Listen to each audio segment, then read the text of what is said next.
The moment Will Turner's sweat-slicked skin meets Gaia's, a strange, tingling sensation shoots through his body. He blinks, momentarily distracted from the roaring crowd in the packed arena on Nexus. This wrestling match, meant to be a simple cultural exchange between Earth and the Hirogen Empire, suddenly feels off.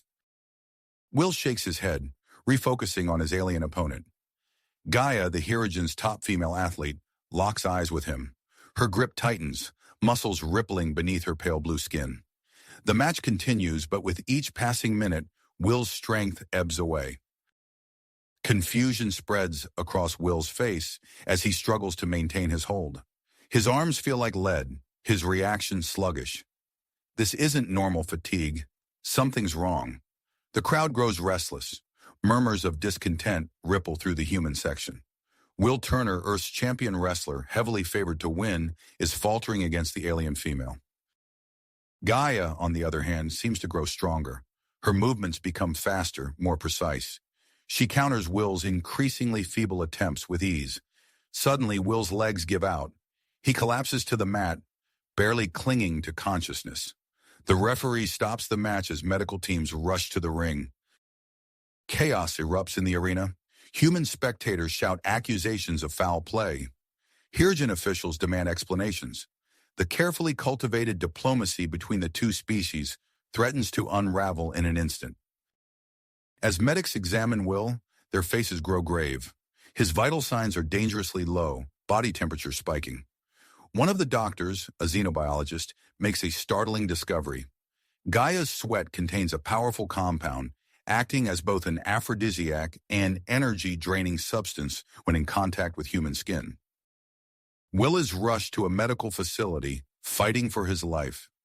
News of this biological reaction spreads like wildfire through the arena and beyond. Diplomatic tensions between Earth and the Hirogen Empire skyrocket. In the ensuing pandemonium, Gaia stands alone in the ring, bewildered. Unaware of her body's effect on humans, she finds herself quickly detained for questioning. Her confusion turns to fear as she's led away by stern-faced security personnel. Outside the arena, the implications of this incident ripple outward. Years of careful diplomacy teeter on the brink of collapse. Both sides demand answers and compensation, hurling accusations of cheating and biological warfare.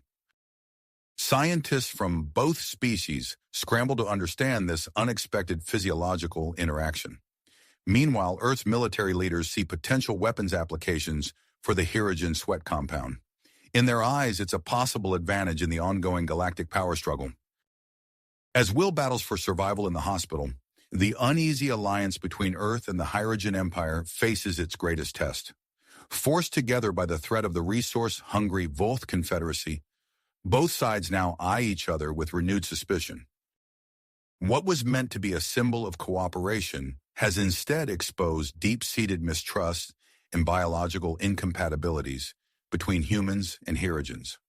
The wrestling mat on Nexus has become ground zero for a potential interstellar conflict, all because of an alien sweat.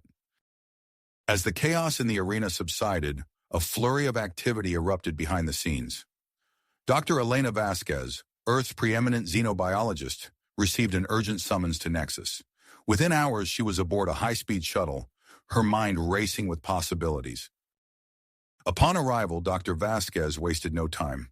She strode purposefully into the medical facility, her lab coat billowing behind her. "I need blood samples from both Will Turner and the Hirogen athlete immediately," she ordered, her voice sharp with urgency. In the isolation ward, Will Turner stirred. His eyelids fluttered open, revealing a stark white ceiling. Confusion clouded his mind as he tried to piece together what had happened. The last thing he remembered was the wrestling match, Gaia's touch, and then nothing. A nurse approached his bed, her face obscured by a protective mask. "Mr. Turner, how are you feeling?" Will attempted to sit up but found his limbs heavy and unresponsive. "Weak," he managed to croak. "What happened to me?" The nurse gently pushed him back onto the bed. "You had a severe reaction during the match. We're keeping you in isolation until we understand more." As the nurse spoke, Will felt an unexpected surge of emotion. Despite the ordeal he'd endured, He found himself longing to see Gaia again. The memory of her touch sent a shiver through his body, a mix of fear and something else. In another wing of the facility, Gaia paced her room like a caged animal. Her pale blue skin seemed to shimmer with agitation. When a team of doctors entered, she whirled to face them.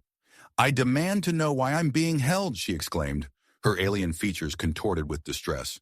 "I've done nothing wrong." One of the doctors, a human, stepped forward cautiously. "We're trying to understand what happened during the match. Your physiology seems to have an unexpected effect on humans." Gaia's eyes widened with genuine shock. "I had no idea," she whispered, sinking onto the edge of her bed. Meanwhile, in a makeshift lab, Dr. Vasquez peered into a microscope. Her brow furrowed as she examined the blood samples. "Fascinating," she murmured. "The protein structure in Gaia's sweat is unlike anything I've ever seen." As she worked, the door to the lab burst open. Admiral Marcus Allen stormed in, his uniform crisp and his expression stern. "Dr. Vasquez, what have you found?" Elena straightened, meeting the Admiral's gaze. "The Hierogen sweat contains a complex protein that triggers a massive endorphin release in humans, while simultaneously depleting cellular ATP. It explains both the aphrodisiac effect and the energy drain." A predatory gleam appeared in Allen's eyes. "Excellent. I want you to focus on weaponizing this compound immediately. This could give us a significant advantage over the Voth Confederacy." Dr. Vasquez felt her stomach churn at the Admiral's words. She nodded stiffly, but her mind was already racing, formulating plans to develop a neutralizing agent instead. As Earth and Hierogen officials clashed over diplomatic protocols and containment procedures, a sleek ship slipped into Nexus's orbit. Captain Zara Kavoth, her scaled skin glistening in the dim light of her bridge, watched the planet with calculating eyes. "Interesting," she hissed, her forked tongue flicking out.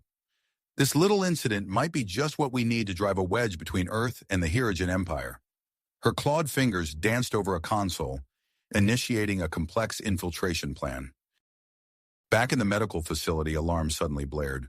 Will Turner's vital signs spiked dramatically. Dr. Vasquez rushed to his room, shoving past the startled medical staff. She found Will sitting up in bed, his eyes clear and alert. "I feel different," he said, flexing his arms. "Stronger." Dr. Vasquez quickly drew a blood sample, her mind whirling with possibilities. Under her microscope, she saw something extraordinary. Will's blood was teeming with new antibodies, ones that not only neutralized the Hierogen compound, but seemed to enhance his cellular function. As she processed this discovery, Dr. Vasquez realized she might have found the key to safe human-Hierogen interaction. But with Admiral Allen's orders looming over her and Captain Kavoth's unseen machinations in play, she knew she was walking a dangerous line. The incident that began as a simple wrestling match had escalated beyond anyone's imagination. As Dr. Vasquez looked from her microscope to Will's puzzled face, she understood that the next move she made could reshape the future of interspecies relations in ways no one could predict. Dr. Vasquez's eyes widened as she examined the latest blood sample from Will Turner. The microscope revealed a startling transformation. Will's blood teemed with new antibodies, unlike anything she'd seen before. "This is extraordinary," she murmured, straightening up from the microscope. Her mind raced with the implications. These antibodies weren't just neutralizing the Hierogen compound. They were enhancing Will's cellular function. As if on cue, alarms blared from the direction of Will's room. Dr. Vasquez sprinted down the hallway, her lab coat flapping behind her. She burst into Will's room to find him sitting upright, flexing his arms with a look of wonder on his face. "Dr. Vasquez," Will said, his voice stronger than it had been in days. "I feel different, stronger." Elena quickly drew another blood sample, confirming her suspicions under the microscope. "Will, your body has developed a unique response to the Hierogen compound. It's not just counteracting the effects, it's enhancing your physical capabilities." Will swung his legs over the side of the bed, standing with ease. "I want to see Gaia," he said suddenly, his eyes intense. "That's not possible right now," Dr. Vasquez replied, her mind already formulating plans. I need to run more tests, and you're still under quarantine. As Will reluctantly settled back onto the bed, Dr. Vasquez hurried to her lab. She worked tirelessly, synthesizing a serum based on Will's antibodies. If successful, it could protect humans from the Hirogen biological agent and potentially unlock enhanced physical abilities. In another wing of the facility, Gaia paced her room, her pale blue skin shimmering with agitation. The Hirogen officials' voices echoed from the corridor, growing more insistent by the hour. "We demand Gaia's immediate release," a deep voice boomed. "This continued detention is an affront to our people." Gaia sank onto her bed, overwhelmed by the chaos she'd inadvertently caused. Her thoughts drifted to Will Turner, the human who'd survived contact with her. Despite the circumstances, she found herself drawn to him, curious about their unexpected connection. As tensions mounted within the facility, a new threat loomed undetected. Captain Zara Kavoth of the Voth Confederacy slipped through the corridors, her scaled skin concealed beneath a stolen maintenance uniform. Her forked tongue flicked out, tasting the air as she made her way toward Gaia's location. Meanwhile, Admiral Marcus Allen strode into Dr. Vasquez's lab, his eyes gleaming with terrifying excitement. "Doctor, I want Will Turner transferred to our research facility on Earth immediately. His enhanced abilities could be the key to developing super soldiers." Elena felt her stomach twist at the Admiral's words. She knew she had to act fast to protect both Will and her research. "Admiral, I've developed a protective serum based on Will's antibodies. I need to test it before we consider any transfers." Without waiting for a response, Dr. Vasquez loaded a syringe with the serum and injected it into her own arm. She took a deep breath, steeling herself for whatever might come next. "I'm going to test the serum's effectiveness," she announced, heading for Gaia's room. Admiral Allen called after her, but she pressed on, her heart pounding. As Dr. Vasquez approached Gaia's room, alarms suddenly blared throughout the facility. Security alerts flashed on every screen. "Intruder detected, initiating lockdown procedures." In the chaos that ensued, Will Turner's enhanced senses kicked into overdrive. He felt an overwhelming urge to protect Gaia, though he couldn't explain why.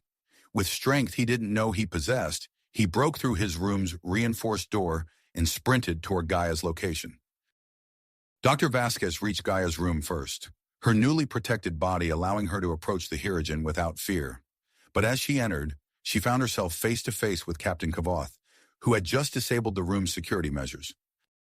The Voth spy's eyes narrowed, her clawed hand reaching for a concealed weapon. "Step aside, human," she hissed. Before Dr. Vasquez could respond, Will Turner burst into the room, his enhanced reflexes allowing him to assess the situation in a split second.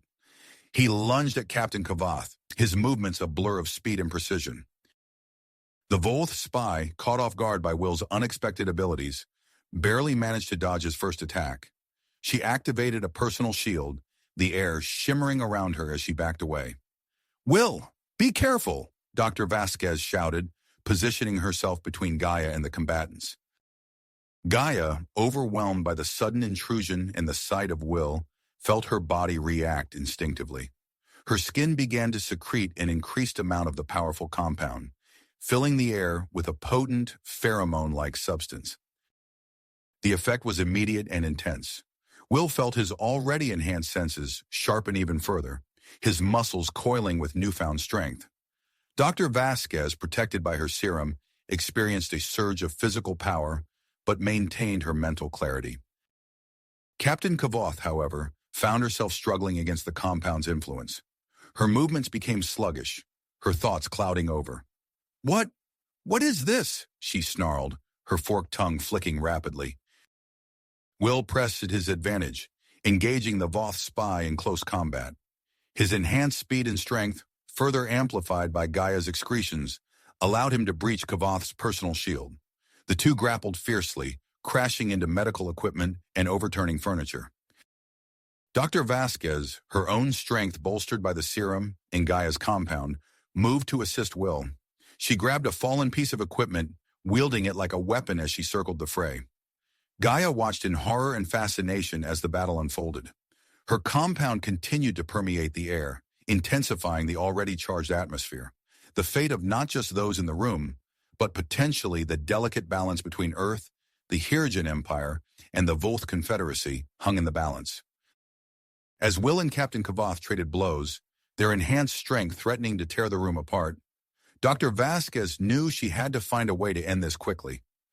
The facility's alarms continued to blare, and she could hear the pounding of approaching security forces. Forces made Dr. Vasquez realize they were running out of time. She turned to Will, her eyes wide with urgency. "We need to end this now." Will nodded, his enhanced senses allowing him to process the chaos around them with startling clarity. He lunged at Captain Kavoth with blinding speed, his movements a blur even to Dr. Vasquez's heightened perception. The Voth spy, still struggling against the effects of Gaia's intensified emissions, couldn't match Will's superhuman strength and agility. In a matter of seconds, Will had disarmed and restrained Captain Kavoth, effectively neutralizing the immediate Voth threat. The spy hissed in frustration, her forked tongue flicking rapidly as she tried to break free from Will's iron grip. Dr. Vasquez quickly assessed the room's occupants. While her protective serum had shielded her from the debilitating effects of Gaia's compound, she noticed a surge of physical strength and heightened sensory perception coursing through her body. It was nothing compared to Will's transformation, but it was undeniable.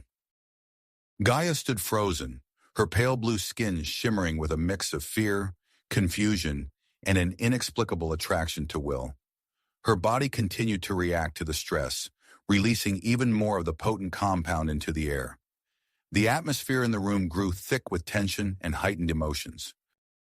Suddenly, the door burst open, and Commander John Hawkins led a team of security forces into the room.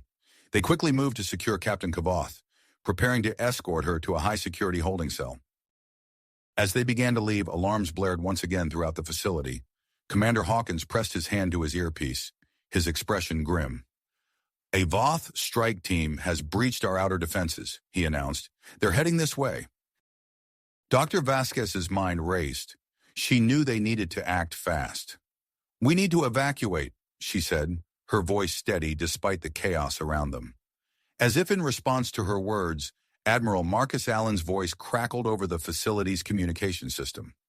"Initiate immediate evacuation of key personnel and research data," he ordered. "Will Turner, Dr. Vasquez, and the Hirogen female are to be transported to our lunar installation. Priority 1. Hearing this, Dr. Vasquez realized the potential dangers of moving Gaia without proper containment for her biological emissions. She quickly reached for a nearby medical cabinet, retrieving a syringe of her experimental serum. "Gaia," she said, approaching the alien carefully, "I need to give you this. It should help suppress your emissions during transport." Gaia nodded, extending her arm without hesitation. As Dr. Vasquez administered the serum, Will positioned himself protectively near them, his enhanced senses on high alert. The sounds of distant explosions and weapon fire echoed through the facility as they made their way to the emergency shuttles.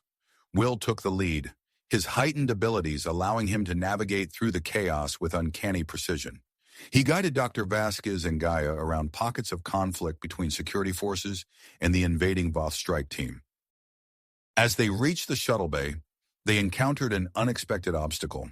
A group of Hirogen officials stood blocking their path, their imposing figures radiating anger and tenacity.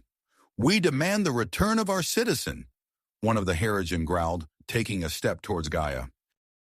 Will immediately moved in front of Gaia and Dr. Vasquez, his body tense and ready for action. The air crackled with tension as both sides stood their ground, the situation teetering on the edge of violence. Suddenly, Gaia stepped forward, her voice clear and steady as she spoke for the first time since the wrestling match. "I choose to go with the humans," she declared, her words sending shock waves through both the Hirogen officials and her human protectors. Taking advantage of the Hirogen's momentary surprise, Will quickly ushered Gaia and Dr. Vasquez into a waiting shuttle. The doors sealed shut with a hiss as the shuttle's engines roared to life. As they strapped themselves in, the full weight of recent events began to sink in.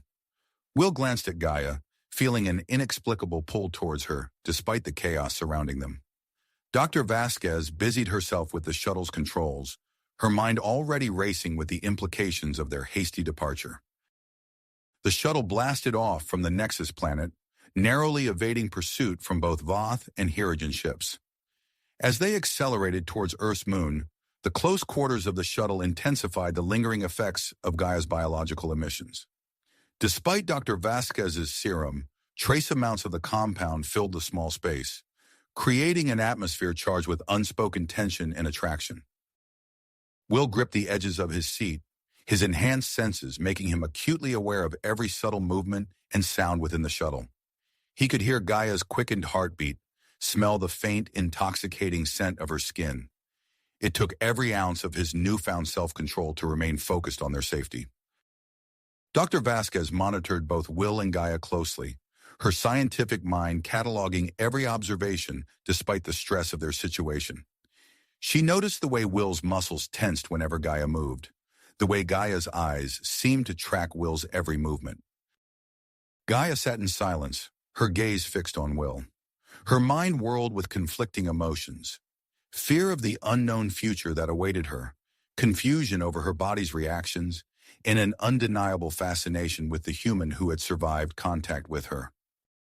As the shuttle hurtled through space towards the secret lunar base, none of its occupants could have predicted the far-reaching consequences of their escape. The delicate balance of power between Earth, the Hirogen Empire, and the Voth Confederacy was about to be tested in ways no one could have imagined. The journey to the moon seemed to stretch on endlessly, the silence broken only by the hum of the shuttle's engines and the occasional beep from the control panel.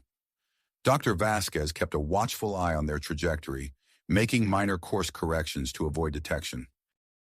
Will's enhanced senses picked up on the slightest changes in air pressure, the subtle shifts in Gaia's breathing, the barely perceptible tremor in Dr. Vasquez's hands as she operated the controls. He found himself hyper-aware of every detail, struggling to process the flood of sensory information. As they approached the lunar surface, Dr. Vasquez broke the tense silence. "We're receiving landing coordinates from the base," she announced, her voice tight with concentration. "Prepare for descent." The shuttle began its approach, the stark lunar landscape filling the view screen. Will and Gaia exchanged a look, both aware that they were crossing a threshold into an uncertain future. Whatever awaited them on the moon's surface, they knew their lives had been irrevocably changed by the events of the past few hours. As the shuttle touched down on the lunar base's landing pad, klaxons blared and personnel in hazmat suits rushed to meet them. The door of the shuttle hissed open, and a rush of recycled air filled the cabin. Will, Gaia, and Dr. Vasquez stepped out into a world of steel and regulated atmosphere, leaving behind the chaos of Nexus but carrying with them secrets that could reshape the very fabric of interspecies relations. As the shuttle's hatch opened, the lunar base's stark, artificial environment enveloped them. The moment they stepped onto the lunar surface, a team of personnel in hazmat suits swarmed around them. Will's enhanced senses picked up on their elevated heart rates and the faint smell of sweat beneath their protective gear. He instinctively moved closer to Gaia, his body tense and ready to react. "This way quickly," barked one of the hazmat-clad figures, gesturing towards a nearby airlock. "We need to get you into quarantine immediately." As they were hurried through the airlock and into the base proper, Will noticed Dr. Vasquez's hands trembling slightly. Her protective serum was wearing off, leaving her increasingly vulnerable to Gaia's emissions. The trio was swiftly ushered into a state-of-the-art quarantine facility. Chief Medical Officer Dr. Marcus Wong, a stern-faced man with graying hair, met them at the entrance. "We'll need to place each of you in separate isolation chambers," Dr. Wong explained, his voice tinged with urgency. "It's for your own safety and the safety of everyone on this base."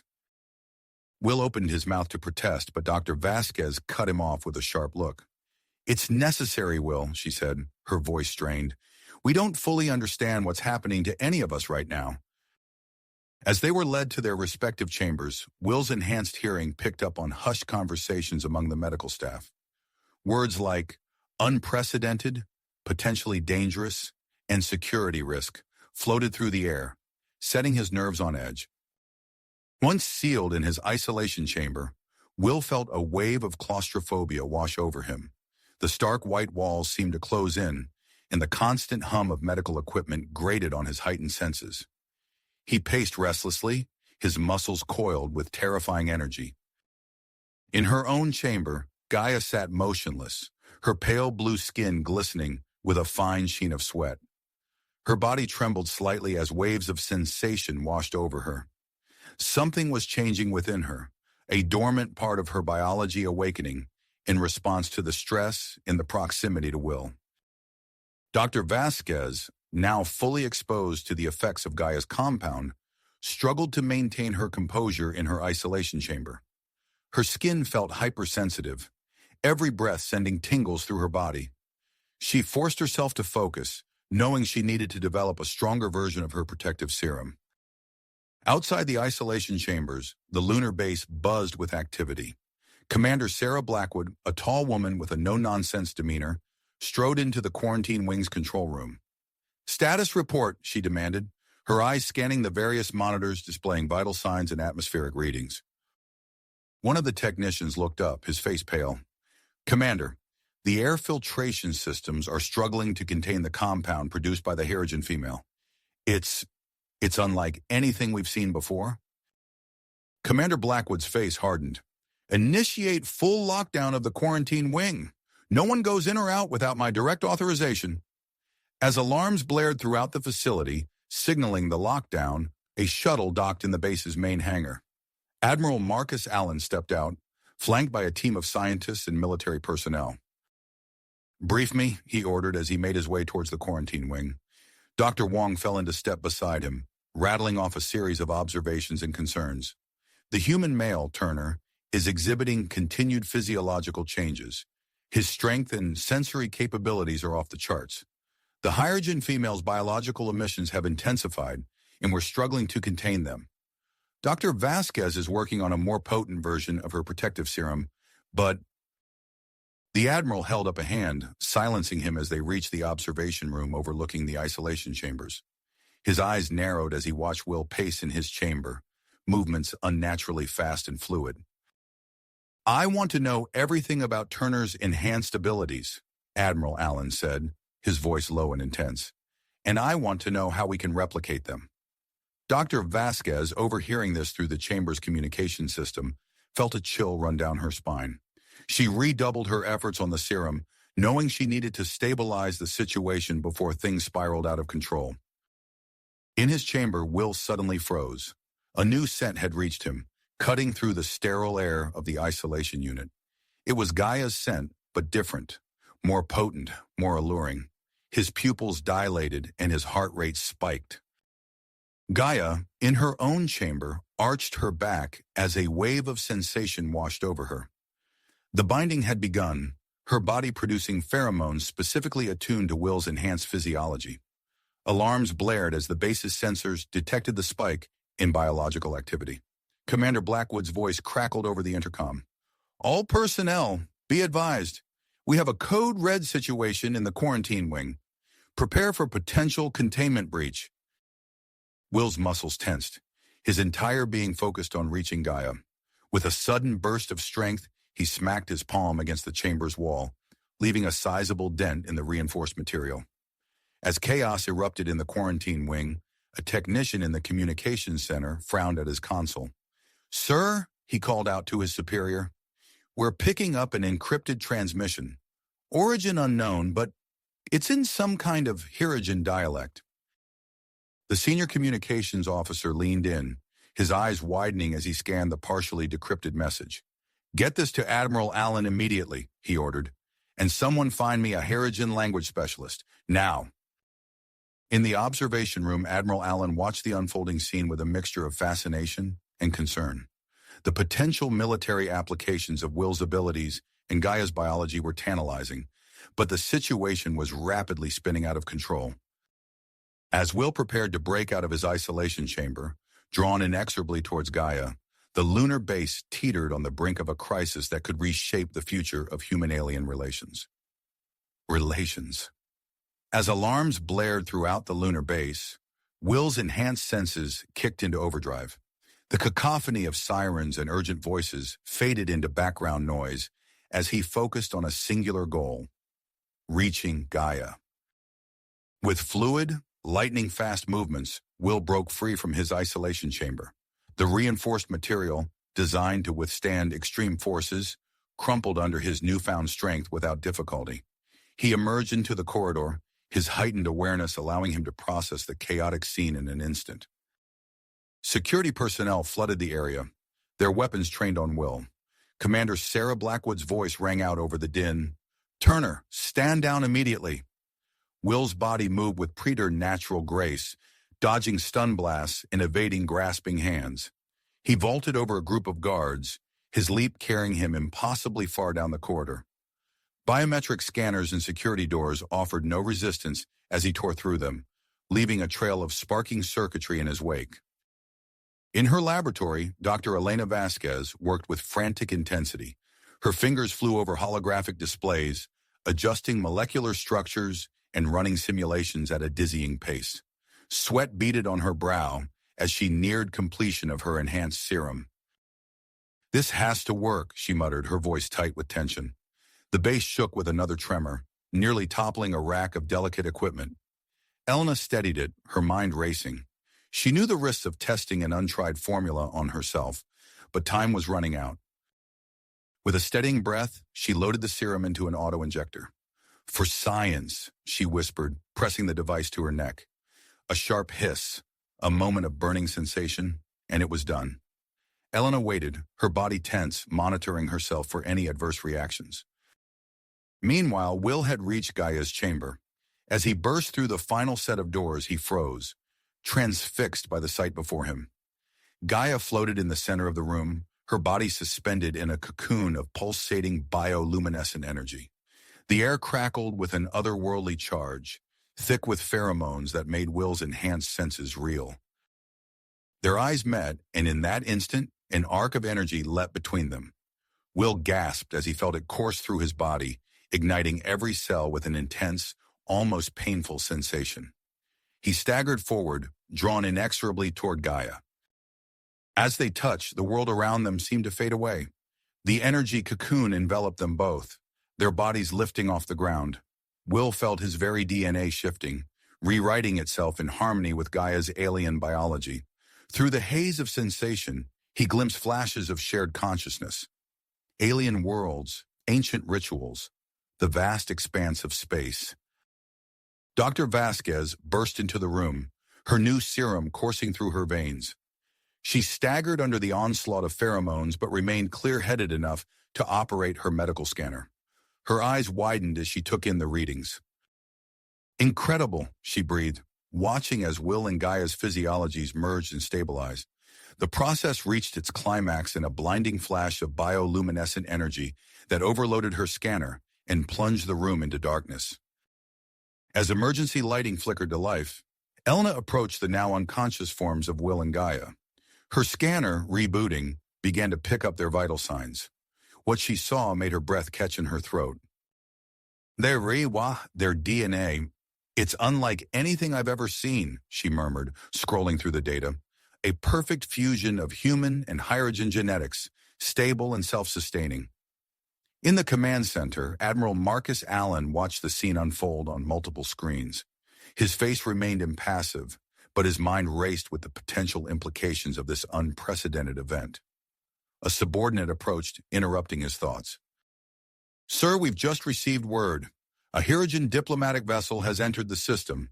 Ambassador Crowell is requesting immediate docking clearance." Allen's eyes hardened. "Patch me through to Commander Blackwood. We need to secure Turner and the Hirogen female before that ship reaches us." Deep within the lunar base, in a hidden laboratory bathed in the eerie glow of stasis pods, Dr. Ilara Vex leaned closer to her monitor. The data from Gaia's chamber streamed across her screen, each new piece of information causing her eyes to glitter with barely suppressed excitement. "At last," she whispered, a smile spreading across her face. "The key to true interspecies hybridization. This changes everything." As the base's personnel scrambled to respond to the multiple crises unfolding, tensions among the staff began to rise. In the mess hall, a heated argument broke out between two technicians. "Did you see what that freak did to the security doors?" one shouted. "He's not human anymore. We should space him before he infects us all." "Are you insane?" the other shot back. "This could be the greatest scientific breakthrough in human history. We can't just throw that away because you're scared." The argument quickly escalated, others joining in on both sides. The division spread through the base like wildfire, threatening to undermine the cohesion of the entire operation at the worst possible moment. As Ambassador Kral's ship drew ever closer to the lunar base, the facility teetered on the brink of chaos. The aftermath of the binding, the impending diplomatic confrontation, and the fracturing unity of the base's personnel all combined to create a powder keg of tension. And at the center of it all lay Will and Gaia, their bodies still entwined, oblivious to the storm gathering around them. In that moment of eerie calm, the base's systems began to falter. A violent tremor shook the facility, sending equipment crashing to the floor. The lights flickered ominously, plunging the chamber into intermittent darkness. Dr. Vasquez stumbled, her legs suddenly light as the artificial gravity fluctuated wildly. "What's happening?" she gasped, clinging to a nearby console for support. Commander Blackwood's voice crackled over the intercom, distorted by static. "All personnel were experiencing severe system malfunctions. Life support is unstable. Brace for potential gravity loss." As if on cue, Vasquez felt her feet leave the floor. She flailed, desperately grabbing for a handhold as she began to float upward. Around her, loose objects drifted lazily through the air, creating a surreal, underwater-like atmosphere. Fighting against the disorientation, Vasquez turned her attention back to Will and Gaia. The pair remained unconscious, their bodies now gently rotating in the zero-gravity environment. Gritting her teeth, the doctor pushed off from the wall, propelling herself towards her floating medical scanner. As her fingers closed around the device, another tremor rocked the base. Vasquez activated the scanner, her eyes widening as she processed the results. "This is incredible," she breathed, her scientific curiosity momentarily overriding her fear. "Their cellular structure is completely rewritten."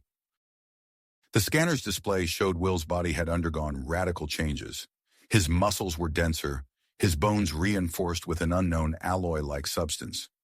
Most striking was his skin, which now possessed a faint, iridescent sheen reminiscent of Gaia's. Gaia herself had changed just as dramatically. Her bioluminescent patterns had shifted, forming intricate new designs that pulsed with energy. The scanner indicated her internal organs had reconfigured, adapting to process oxygen more efficiently. As Vasquez marveled at the data, Will's eyes snapped open. He gasped, his enhanced senses overwhelmed by the chaos around him. In an instant, he was fully alert, his gaze locking onto Gaia's still unconscious form. "Gaia," he called out, his voice carrying a new resonance that sent shivers down Vasquez's spine. Before the doctor could react, Will had pushed off from his position, gliding effortlessly through the air towards Gaia. As his hand touched her arm, her eyes flew open, glowing with an inner light. The moment they made contact, a visible pulse of energy radiated outward. Vasquez's scanner shrieked in alarm, its sensors overloading from the surge of bioelectric energy. "Dr. Vasquez," Will spoke, his voice calm despite the mayhem surrounding them. "Something's wrong with the base. We can feel it." Gaia nodded, her movements fluid and graceful, even in zero gravity. "The energy we released during our transformation has disrupted the facility's systems. We must stabilize them before—" Her words were cut short as alarms blared throughout the base. Admiral Allen's voice boomed over the intercom, tension evident in his tone. "All personnel, this is not a drill. We have multiple critical situations developing. A hydrogen diplomatic vessel has entered orbit and is demanding immediate docking clearance. Additionally, our long-range sensors have detected an approaching Voth warship. Prepare for potential confrontation." Will and Gaia exchanged a look, their newfound telepathic link allowing for silent communication. Vasquez watched in awe as their expressions shifted in perfect synchronization, a wordless conversation playing out before her. "We need to leave," Will announced suddenly, turning to Vasquez. "We can help stabilize the base's systems, but we need to reach the central environmental controls. Vasquez shook her head, pushing herself between the pair and the chamber's exit. I can't let you leave. The Admiral has ordered this entire level quarantined. We don't know the full extent of your transformation or its potential effects on others. As if to underscore her point, a violent tremor shook the base. The chamber's reinforced doors groaned, their locking mechanisms faltering under the strain. With a hiss of escaping air, the seals failed, and the doors slid partially open. A thick, shimmering mist began to seep into the chamber, the concentrated form of Gaia's biological compound that had been contained in the area outside. Vasquez's eyes widened in alarm as she realized the implications. The compound, she gasped. It's spreading throughout the base. Will's enhanced senses picked up the distant sounds of chaos erupting throughout the facility. Shouts of anger mixed with cries of ecstasy as the compound affected the base's personnel in unpredictable ways. Gaia's face contorted with concern. I can control it now, she said, her voice tight with concentration. But I need to be closer to the ventilation systems to neutralize what's already been released. Vasquez hesitated, torn between following orders and the urgent need to address the escalating crisis. Another tremor rocked the base, making the decision for her as she was sent tumbling through the air. Will caught her effortlessly, his enhanced strength evident in the gentleness of his grip. Doctor, he said, his eyes pleading, you have to trust us. We're the only ones who can fix this before the Hirogen and the Voth arrive. Vasquez looked from Will to Gaia, then to the chaos visible through the partially open doors. With a resigned nod, she pulled a key card from her pocket. This will give you access to the central environmental control room, she said, handing it to Will.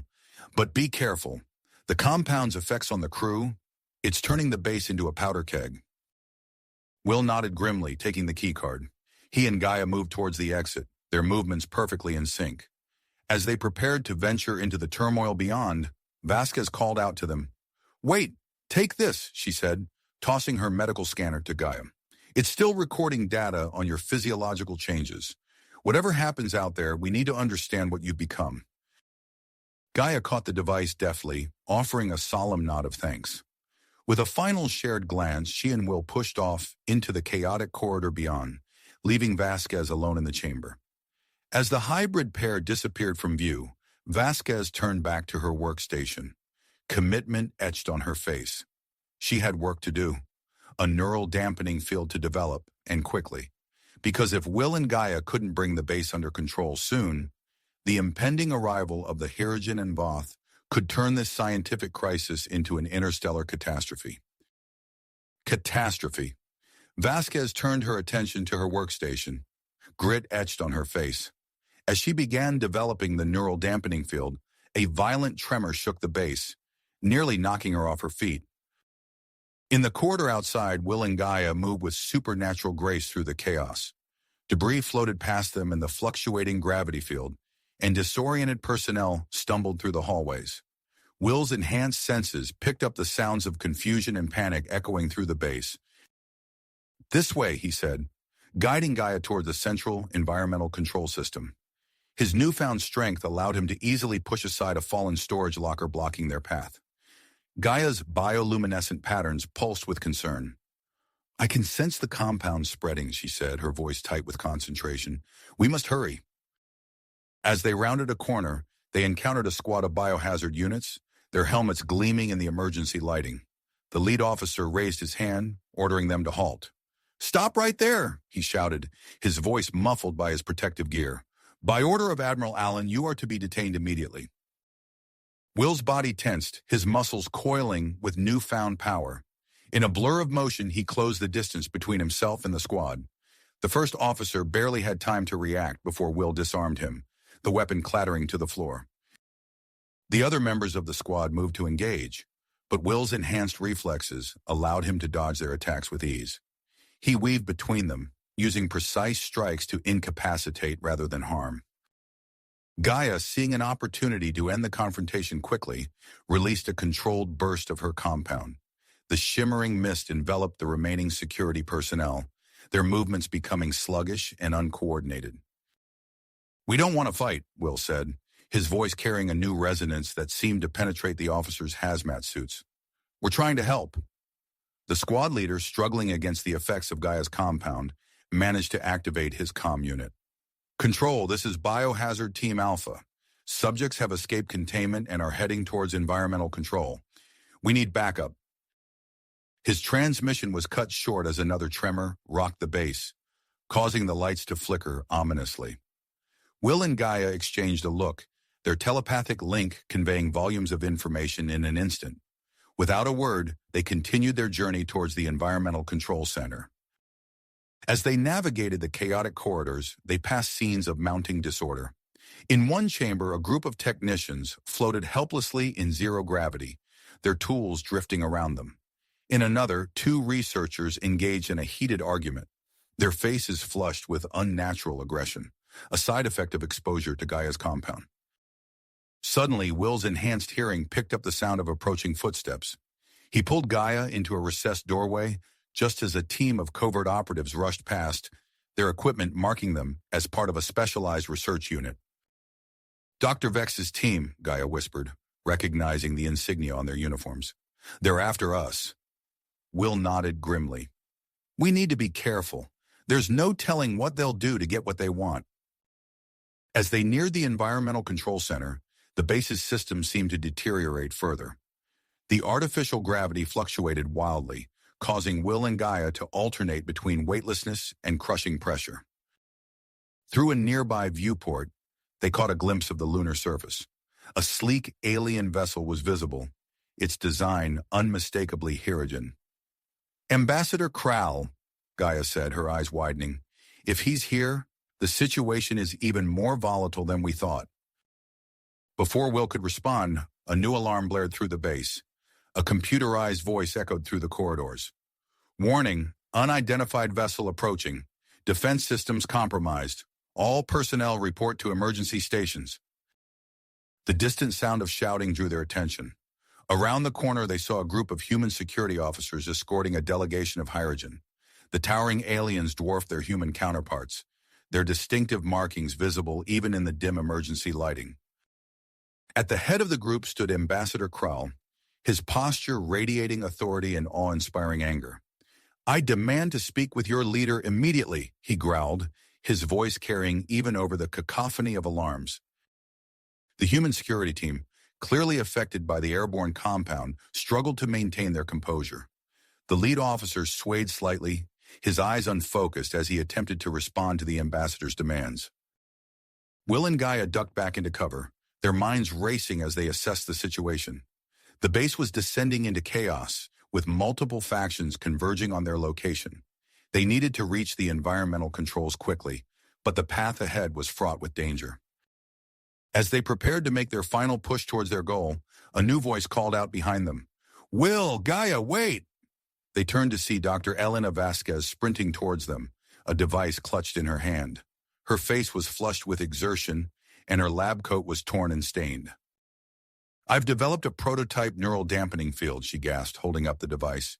I think it might help stabilize your connection and prevent any unintended effects on the base's personnel. Will hesitated, looking between Vasquez and Gaia. The doctor's intentions seemed genuine, but they couldn't afford any delays. Before they could decide how to proceed, the lights in the corridor suddenly went dark. In the distance, they heard the ominous sound of heavy bulkheads slamming shut. Power failure in sections 3 through 7, the computer announced dispassionately. Emergency protocols activated. In the darkness, Will's enhanced vision allowed him to see the fear on Vasquez's face in the determined set of Gaia's jaw. They were out of time. Whatever they were going to do, they needed to do it now. As they stood at this crossroads, the fate of the lunar base, and perhaps the future of human-Hirogen relations, hung in the balance. The next few moments would determine not just their own survival, but the course of interstellar diplomacy in this sector of the galaxy. Galaxy. In that moment of indecision, the base's power grid failed completely. The corridor plunged into darkness, broken only by the sudden activation of emergency backup generators. Harsh red emergency lighting bathed the area in an eerie glow, casting long shadows and distorting familiar shapes. The artificial gravity fluctuated wildly, causing Will, Gaia, and Dr. Vasquez to momentarily float before being slammed back to the floor. Disoriented shouts and the sound of colliding bodies echoed through the corridors as the base's personnel struggled to adapt to the rapidly changing conditions. Will's enhanced senses quickly adjusted to the new environment. He could perceive the heat signatures of nearby personnel and the faint electrical hum of malfunctioning equipment. Gaia's bioluminescent patterns pulsed in response to the chaos, casting a soft, otherworldly light around them. "We need to move," Will said, his voice steady despite the turmoil. He reached out, effortlessly steadying Dr. Vasquez as another gravity fluctuation threatened to send her tumbling. Gaia nodded, her eyes scanning the corridor ahead. With a subtle gesture, she released a controlled burst of her compound, creating a protective buffer around the three of them. The shimmering mist seemed to absorb the chaotic energies swirling through the base, providing a small pocket of stability. They pressed forward, navigating the treacherous path to the Environmental Control Center. Will's heightened reflexes allowed him to guide them safely past floating debris and through sections where the gravity shifted unpredictably. Gaia's biological emissions created a path of relative calm in their wake, momentarily stabilizing the atmosphere behind them. As they approached the control center, the sound of multiple groups converging on their location became apparent. Will could hear the measured steps of Dr. Vex's covert team, the heavier tread of Commander Blackwood's security forces, and the distinctive gait of the Hirogen delegation. They reached the entrance to the Environmental Control Center just as Dr. Vex's team rounded the corner behind them. Will quickly ushered Gaia and Dr. Vasquez inside, then turned to face the approaching threat. Dr. Vex's team moved with practiced efficiency, their specialized equipment marking them as more than simple researchers. The lead operative raised a device that emitted a high-pitched whine, clearly designed to incapacitate. Will's enhanced physiology allowed him to shrug off the effects, but he noticed Dr. Vasquez stumbling behind him. In a blur of motion, he closed the distance to the operative, disarming him with a precise strike. The rest of the team hesitated, clearly unprepared for Will's level of ability. Taking advantage of their momentary confusion, Will retreated into the control center, sealing the door behind him. Inside, Gaia was already at work, her hands dancing over the environmental controls with inhuman speed and precision. "The life support systems are critically damaged," she reported, her voice tight with concentration. "I'm attempting to reroute power from non-essential systems, but the Voth interference is making it difficult to maintain stability." Dr. Vasquez fumbled with her neural dampening device, her movements clumsy in the fluctuating gravity. "I think I can help stabilize your connection," she said, adjusting the settings. "If I can just—" Her words were cut off as the door burst open. Commander Blackwood and her security team poured into the room, weapons drawn.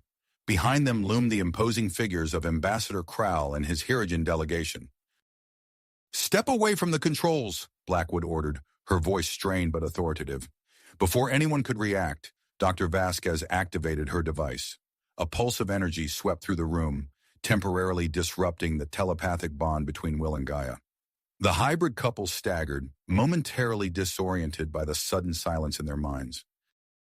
Taking advantage of their vulnerability, Blackwood's team moved to secure them. Will, relying on instinct and his enhanced strength, toppled a nearby console, creating a makeshift barricade. Gaia, shaking off the effects of the disruption, released a controlled burst of her compound.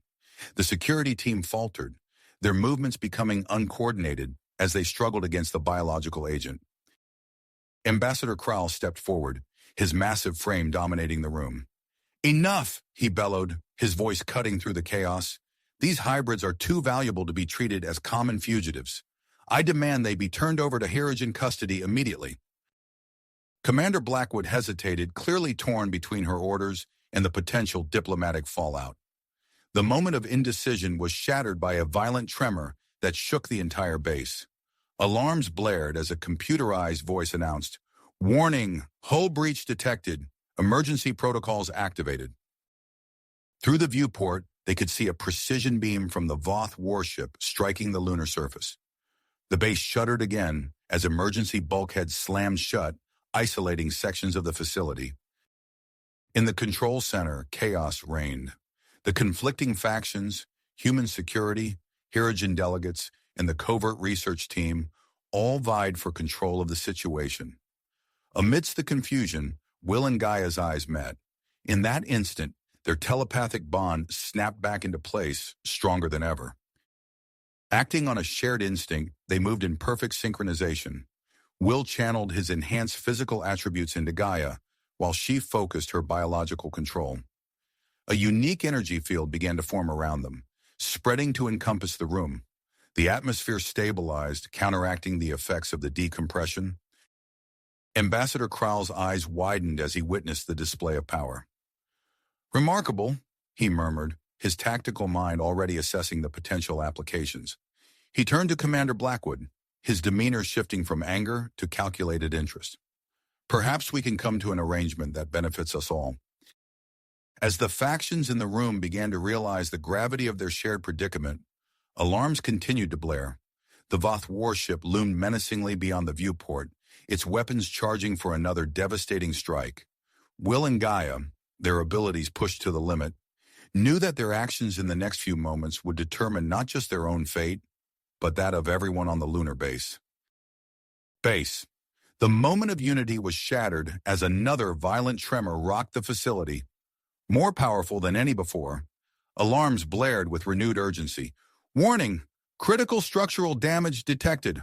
All personnel evacuate immediately." Will and Gaia exchanged a determined look. They knew evacuation wasn't an option, not when the fate of the entire base hung in the balance. "We need to reach the central power core," Will said, his voice steady despite the chaos around them. Gaia nodded, her bioluminescent patterns pulsing with increased intensity. "It's our only chance to create a protective barrier around the facility."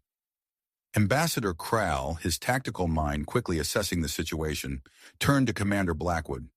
"My ship can provide temporary shielding. I'll return to my vessel and maneuver to cover the base's most vulnerable sections." Blackwood, recognizing the value of the offer, nodded her agreement. "Do it! We'll buy you as much time as we can." As Krall and his delegation hurried from the room, Will and Gaia moved towards the exit. Dr. Vasquez stepped forward, her neural dampening device still clutched in her hand. "Wait," she called out. "I'm coming with you. My knowledge of the base's systems could be crucial." Will hesitated for a moment, then nodded. "Stay close." The trio set off, navigating through the increasingly treacherous corridors of the lunar base. The Voth assault had taken its toll, leaving a trail of destruction in its wake. Sections of the ceiling had collapsed, and sparks flew from damaged electrical systems. Will's enhanced physiology allowed him to push aside debris that blocked their path, while Gaia's controlled release of her compound created pockets of stability in the wildly fluctuating atmosphere. Dr. Vasquez struggled to keep up, her breath coming in ragged gasps as they traversed depressurized sections. As they neared the power core, they encountered Chief Engineer Dr. Akira Tanaka, his face streaked with sweat and grime. He was frantically working at a control panel, his fingers flying over the keys. "The Voth attack triggered a failsafe," he shouted over the din of alarms. "The reactor's shutting down. I'm trying to override it manually, but—" Another tremor shook the base, nearly knocking them off their feet. Through a nearby viewport, they could see the Hirogen ship maneuvering into position, its advanced shielding technology flaring to life as it absorbed a barrage of Voth weapons fire. "We need to move faster," Gaia urged, her eyes fixed on the battle unfolding outside. They pressed on, finally reaching the entrance to the power core. Commander Blackwood and her security team had established a defensive perimeter, their weapons trained on the corridor.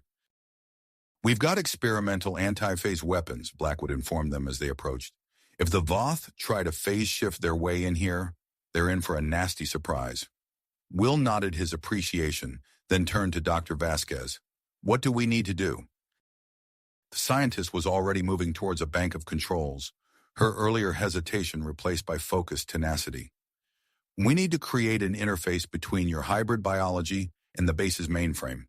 It's risky, but it's our only shot at generating a protective field strong enough to withstand the Voth assault." As Dr. Vasquez worked to establish the connection, Will and Gaia positioned themselves near the central control panel. The air around them seemed to crackle with energy, their unique physiology responding to the proximity of the base's power source. Ready, Dr. Vasquez called out, attaching a series of bioadaptive sensors to Will and Gaia's skin. Initiating interface now. The moment the connection was established, Will and Gaia gasped in unison. Their consciousness expanded, suddenly encompassing the entirety of the lunar facility. Every system, every circuit, every molecule of the base's structure became an extension of their own bodies.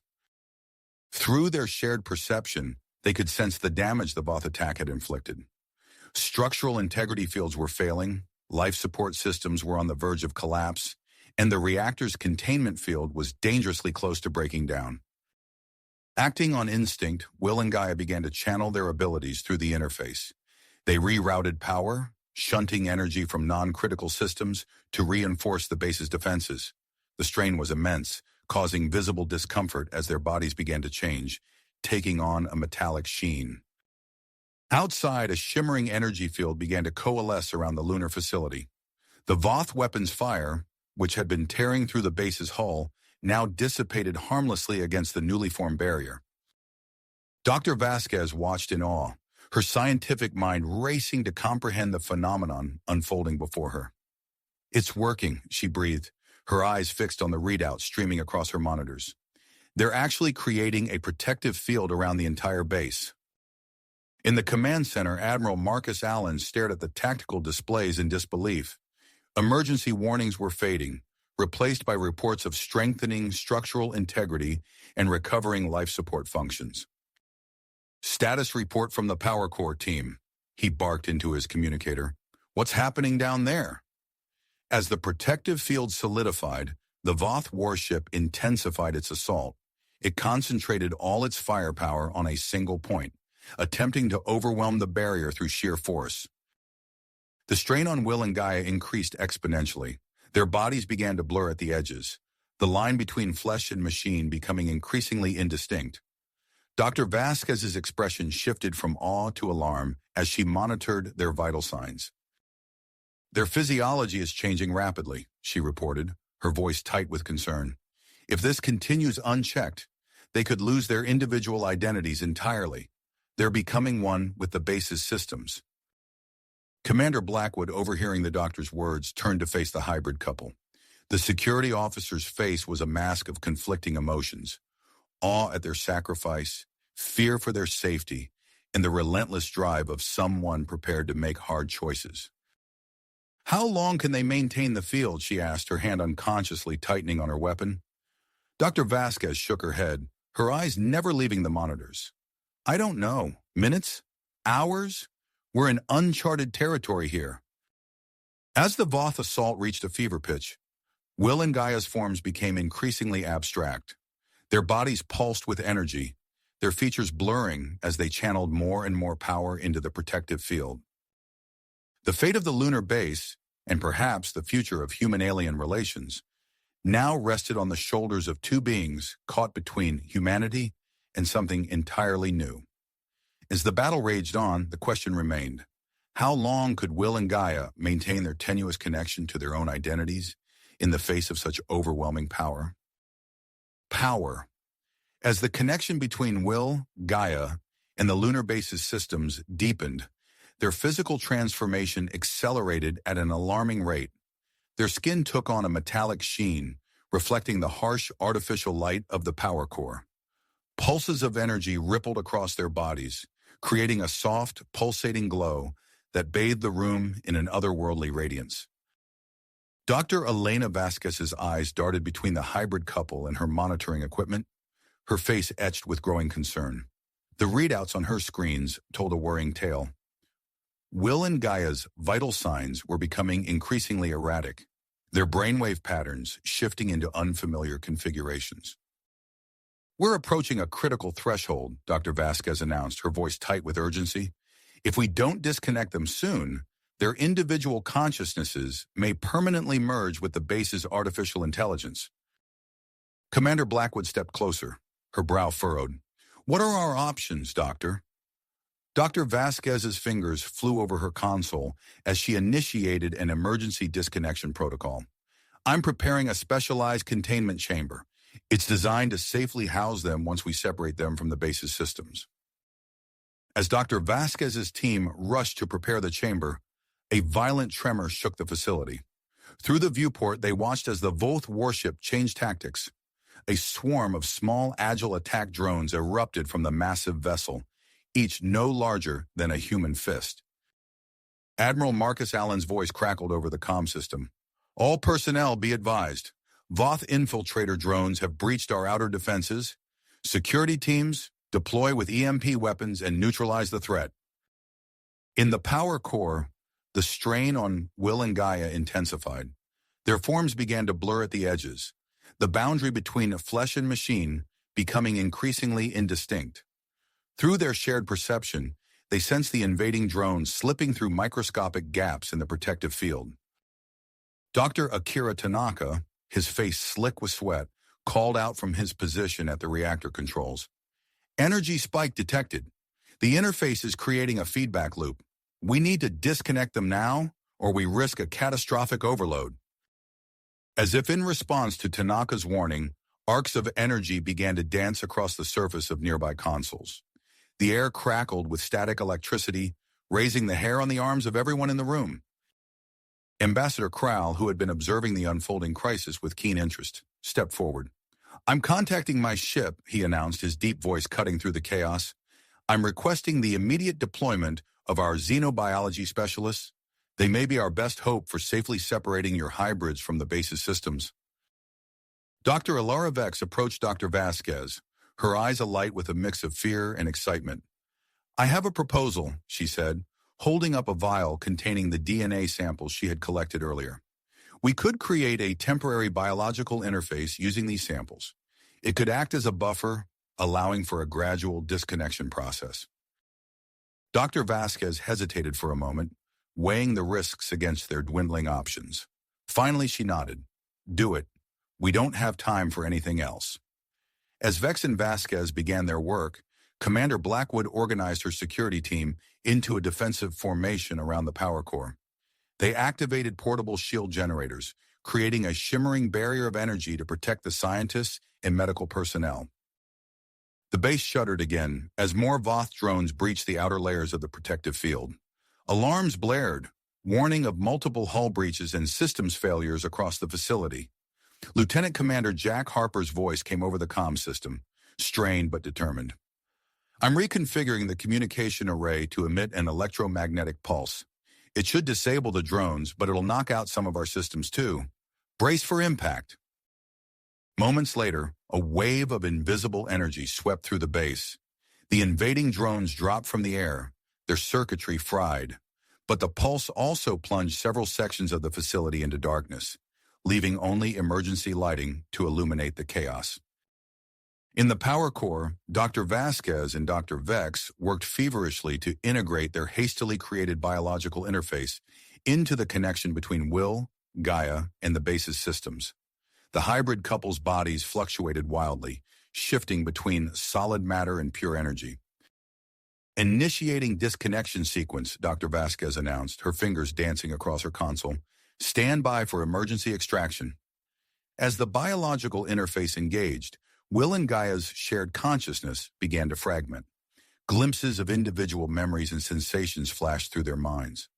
The warmth of the sun on human skin, the crackling energy of alien technology, the vast emptiness of space. The protective field surrounding the base flickered and wavered as the connection weakened. Through the viewport, they could see the Voth warship preparing for another assault, its weapon systems glowing with building energy. Dr. Vasquez's voice cut through the tension. Extraction in 3, 2, 1. A blinding flash of light erupted from the point where Will and Gaia's bodies merged with the base's systems. The room was bathed in a radiance that seemed to bend the very fabric of reality. For a moment, time itself seemed to stand still. As the light faded, two distinct forms lay crumpled on the floor of the power core. Will and Gaia, their bodies no longer glowing or shifting, remained motionless as Dr. Vasquez's medical team rushed to their aid. The base's systems fluctuated wildly, the protective field surrounding the facility growing dangerously thin. Without the hybrid couple's direct connection, the lunar base's defenses were on the verge of collapse. Ambassador Kral's voice boomed across the room. My ship's medical team has arrived.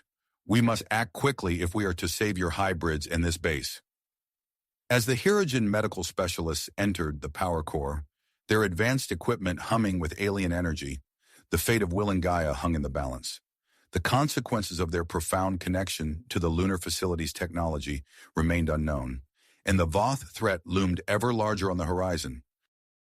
The next crucial moments would determine not only the survival of the hybrid couple, but the fate of the entire lunar base and its inhabitants. The lunar base's future hung by a thread as Dr. Vasquez and Dr. Vex initiated the delicate process of integrating the biological interface. Their fingers flew over the consoles, adjusting parameters and monitoring vital signs with laser-like focus. However, as they began the disconnection sequence, an unexpected complication arose.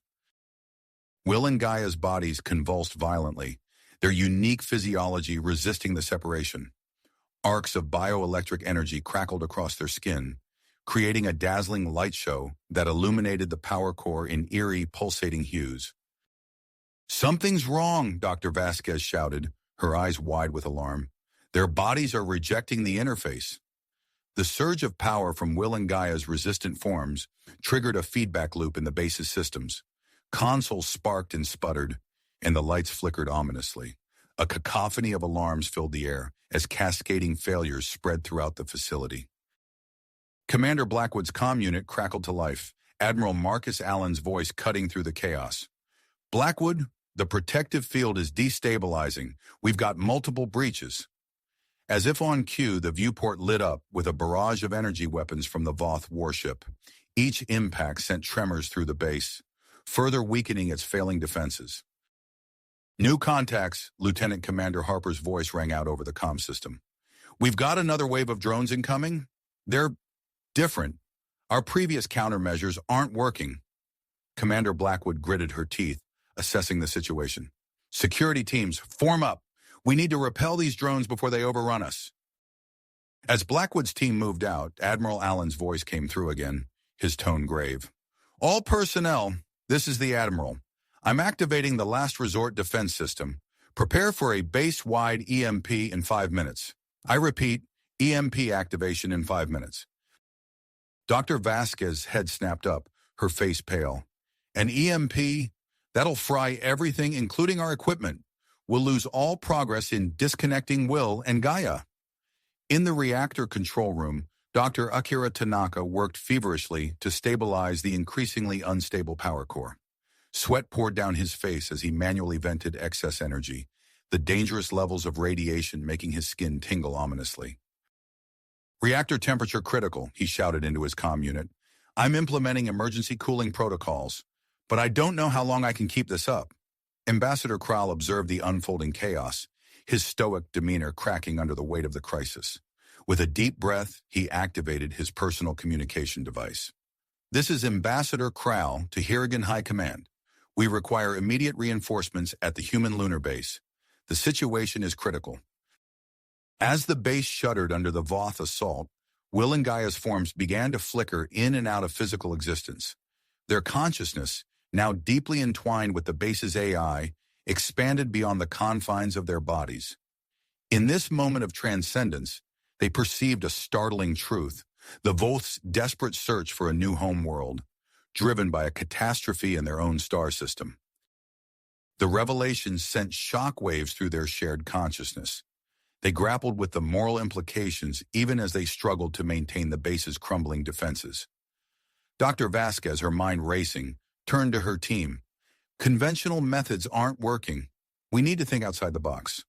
Her eyes lit up with a dangerous glimmer of inspiration. The quantum entanglement array, we can use it to create a temporary pocket of altered spacetime around Will and Gaia. Dr. Vex's eyes widened. A quantum superposition state? That's never been attempted on living beings before. The risks are less than the certainty of losing them if we do nothing, Dr. Vasquez finished. It's our only shot. As they rushed to implement this radical solution, the sensors blared with a new warning. The Voth warship had repositioned itself, its main cannon powering up for a final, devastating strike. Admiral Allen's voice boomed over the comm system once more. All non-essential personnel begin evacuation procedures immediately. This is not a drill.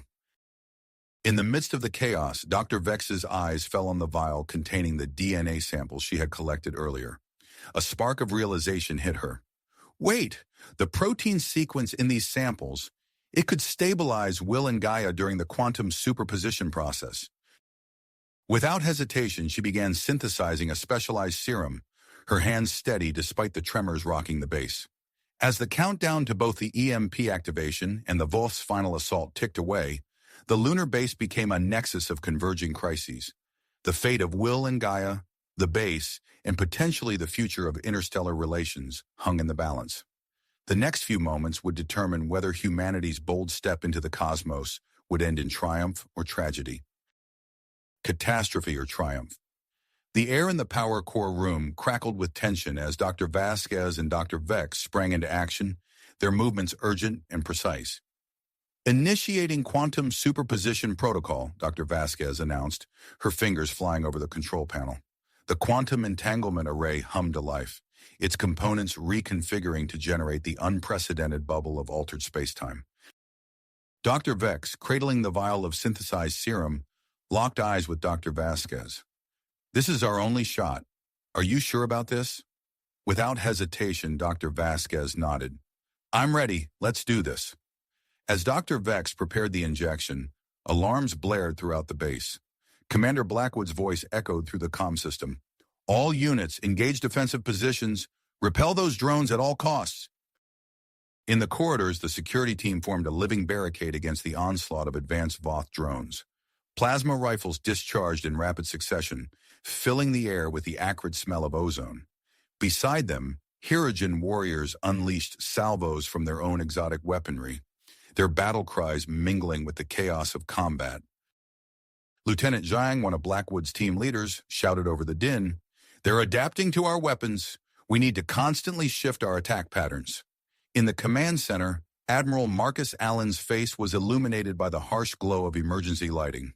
He studied the tactical display, watching as the timer for the EMP activation ticked inexorably downward. A junior officer approached, her expression grim. "Sir, we've received word from the Hirogen fleet. Their reinforcements are inbound, but they won't arrive before the EMP deadline." Allen's expression resolute. "Understood. Maintain our current course. We can't risk giving the Voth any more time." In the reactor room, Dr. Akira Tanaka worked feverishly, his movements growing sluggish as radiation poisoning took its toll. He keyed in a series of commands initializing the emergency cooling protocol. As the system engaged, he slumped against the console, his breath coming in ragged gasps. "Reactor, stabilized," he wheezed into his comm unit. "Don't let it be for nothing." Back in the power core, the air shimmered as the quantum superposition bubble began to form around Will and Gaia. Their bodies flickered and blurred, their consciousness expanding beyond physical limitations. Dr. Vasquez stepped forward, the syringe containing the hybrid DNA serum in hand.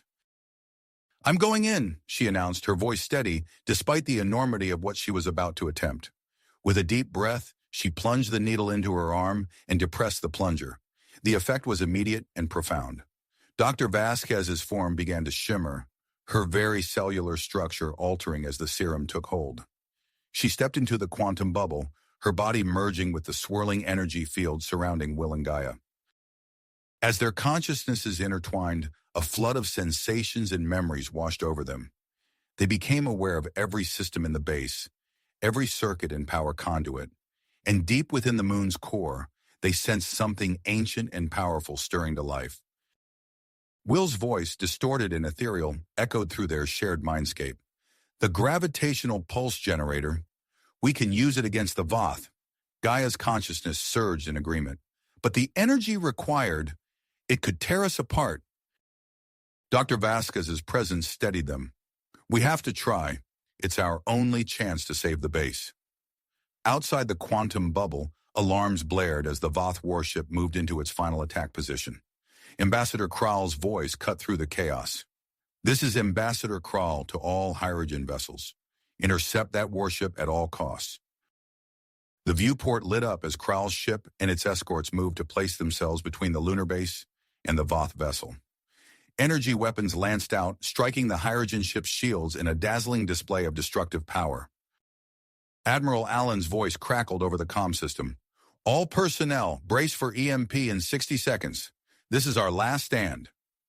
In the quantum bubble, Will, Gaia, and Dr. Vasquez reached out with their combined consciousness, probing deep into the moon's core.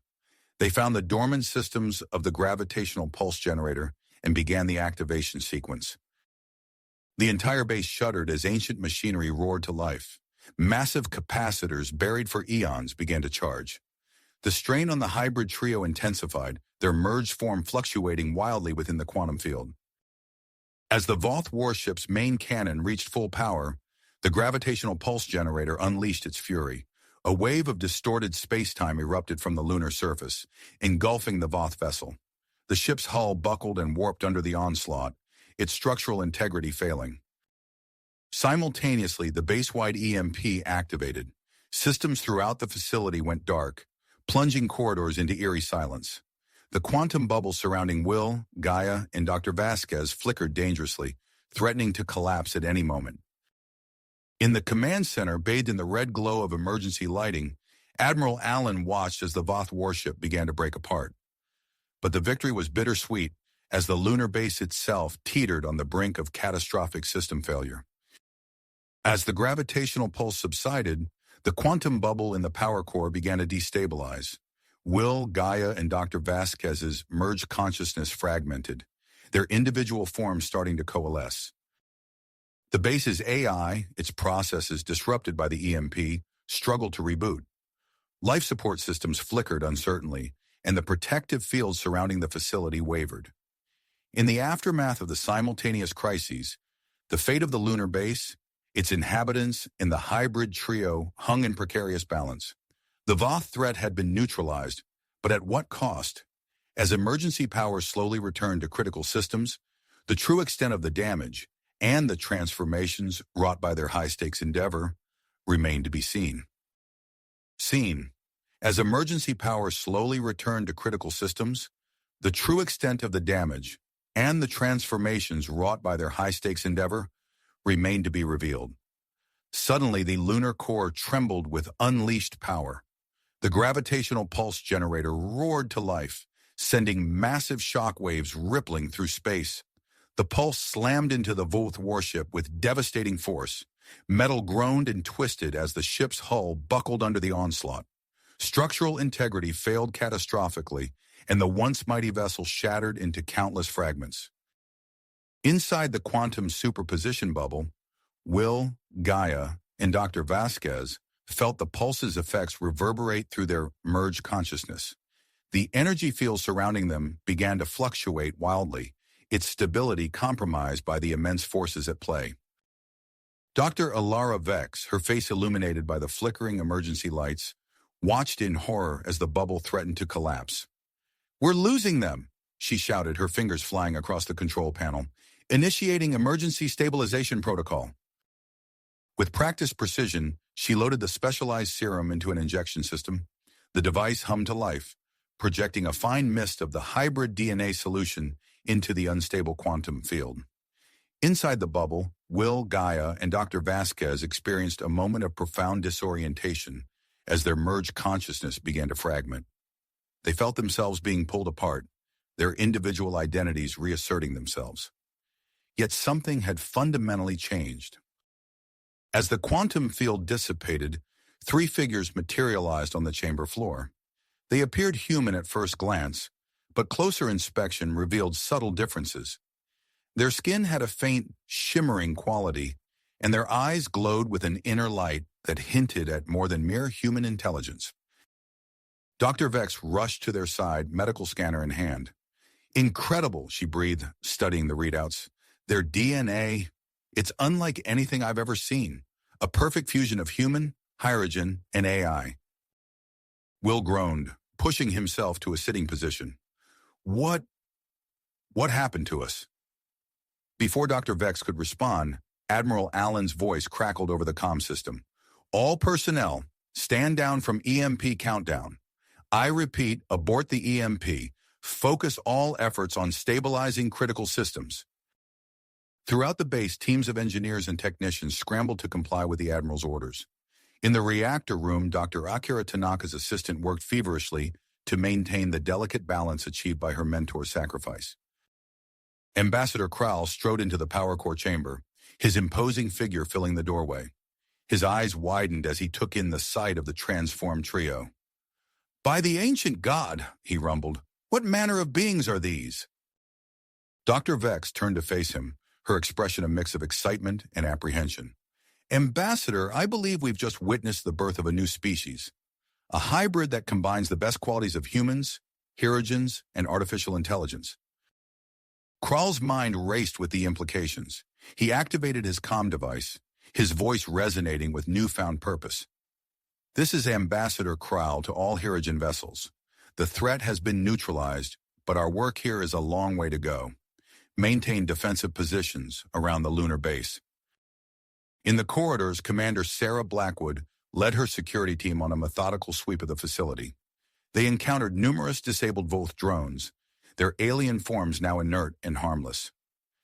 "Team leaders, report in," Blackwood ordered, her voice steady despite the chaos of the past hours. "I want a full accounting of all Voth technology. Secure any intact specimens for analysis." As her team worked, engineers began the arduous task of restoring the base's systems. Emergency generators hummed to life, bringing critical functions back online one by one. In the medical bay, Chief Medical Officer Dr. Marcus Wong bent over the unconscious form of Dr. Akira Tanaka. The physicist's skin was pale and clammy, his breathing labored from severe radiation exposure. "Prepare the nanite treatment," Dr. Wong instructed his team. "We need to start cellular repair immediately if we're going to save him." Back in the power core chamber, Will, Gaia, and Dr. Vasquez were slowly regaining their strength. As they stood, their movements seemed to cause ripples in the air around them. Nearby computer screens flickered and distorted in response to their proximity. "What's happening?" Gaia asked, her voice tinged with a metallic resonance that hadn't been there before. Dr. Vex studied her instruments, her brow furrowed in concentration. "Your hybrid physiology appears to be interfacing with the base's systems on a fundamental level. You're exhibiting abilities far beyond anything we've seen before." Will flexed his hand, watching as lines of code momentarily became visible on his skin. "I can sense every system in the base," he said, his voice filled with wonder. "It's like I'm part of the facility itself." Ambassador Krall watched the display with a mixture of awe and strategic calculation. "This changes everything," he said, turning to address Admiral Allen, who had just entered the chamber. "Admiral, I propose an immediate alliance between our peoples. Together, we can unlock the potential of this new hybrid species." Allen nodded gravely, his eyes never leaving the transformed trio. "Agreed, Ambassador, but we'll need to establish clear guidelines. The power they represent, it could easily be misused." As if in response to the Admiral's concerns, alarms began to blare throughout the facility. A junior officer burst into the room, her face pale with urgency. "Admiral, long-range sensors have detected a massive energy signature entering the solar system," she reported breathlessly.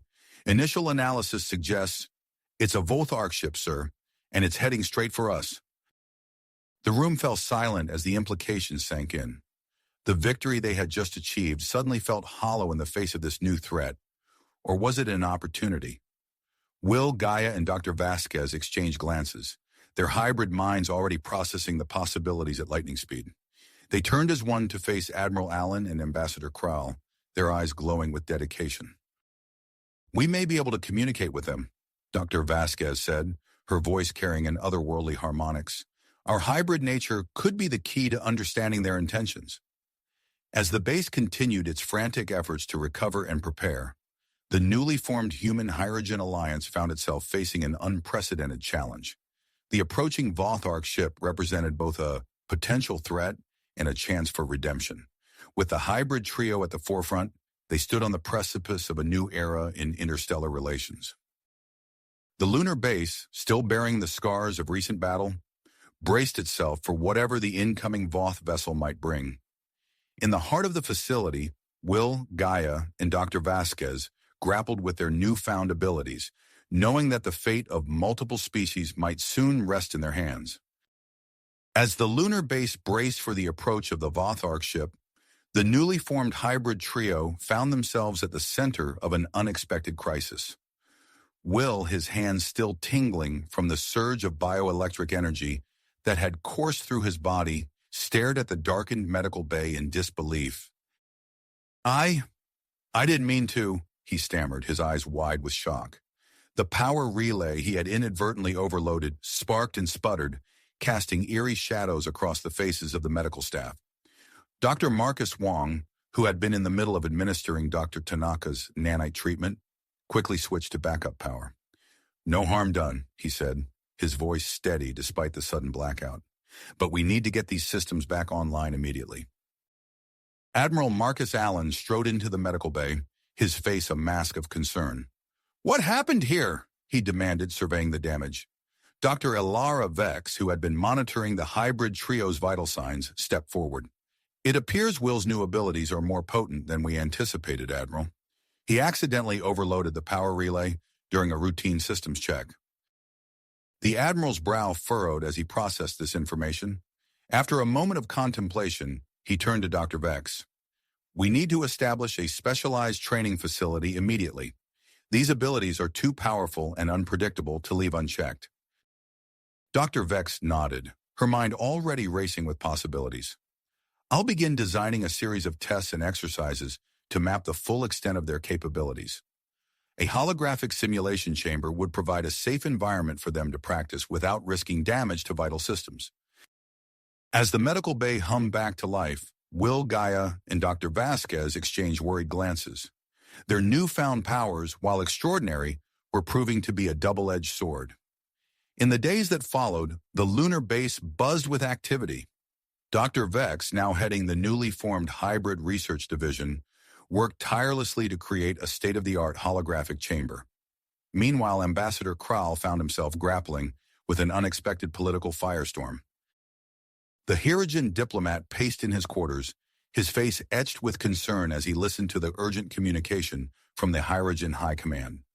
The news of the human Hirogen hybrids had spread like wildfire through Hirogen space, igniting a fierce debate that threatened to tear their society apart. Warlord Krazak demands the immediate termination of the hybrids. The gruff voice of a Hirogen elder crackled through the comm system. He calls them an abomination, a corruption of our pure bloodlines. Kral's fist clenched at his sides. And what does the High Command say to this? There was a pause before the elder responded. We are divided.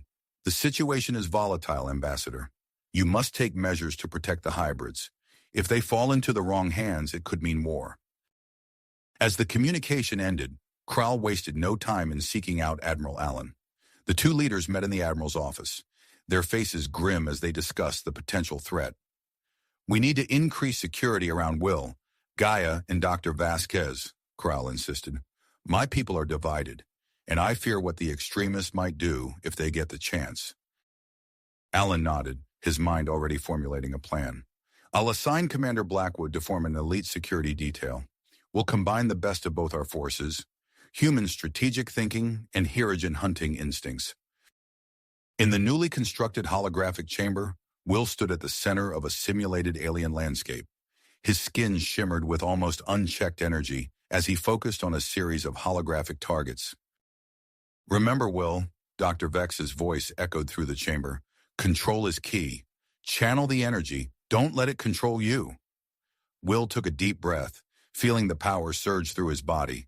He extended his hand, and a bolt of bioelectric energy shot forth, striking the target with pinpoint accuracy. The hologram shattered into 1,000 glittering fragments. Guide and Dr. Vasquez watched from the sidelines, their own training sessions having yielded mixed results. Gaia had discovered an uncanny ability to blend into her surroundings, her Hirogen hunting instincts amplified by her new hybrid physiology. Dr. Vasquez, on the other hand, found her mental capabilities vastly expanded, able to process and analyze data at speeds that rivaled the base's most advanced computers. As they continued to hone their abilities, the base's long-range sensors picked up a new anomaly at the edge of the solar system. The massive structure, dwarfing even the approaching Voth-hybrid ship, sent ripples of excitement and fear through the lunar base. In the command center, Admiral Allen studied the readouts with a mixture of awe and trepidation. "What in the world is that thing?" he muttered, more to himself than to the bustling staff around him. Lieutenant Commander Jack Harper, a rising star in the base's scientific division, stepped forward. "Sir, initial scans suggest it's artificial in origin, but beyond that, we're in the dark. Whatever it is, it's like nothing we've ever encountered." The Admiral's mind raced with the implications.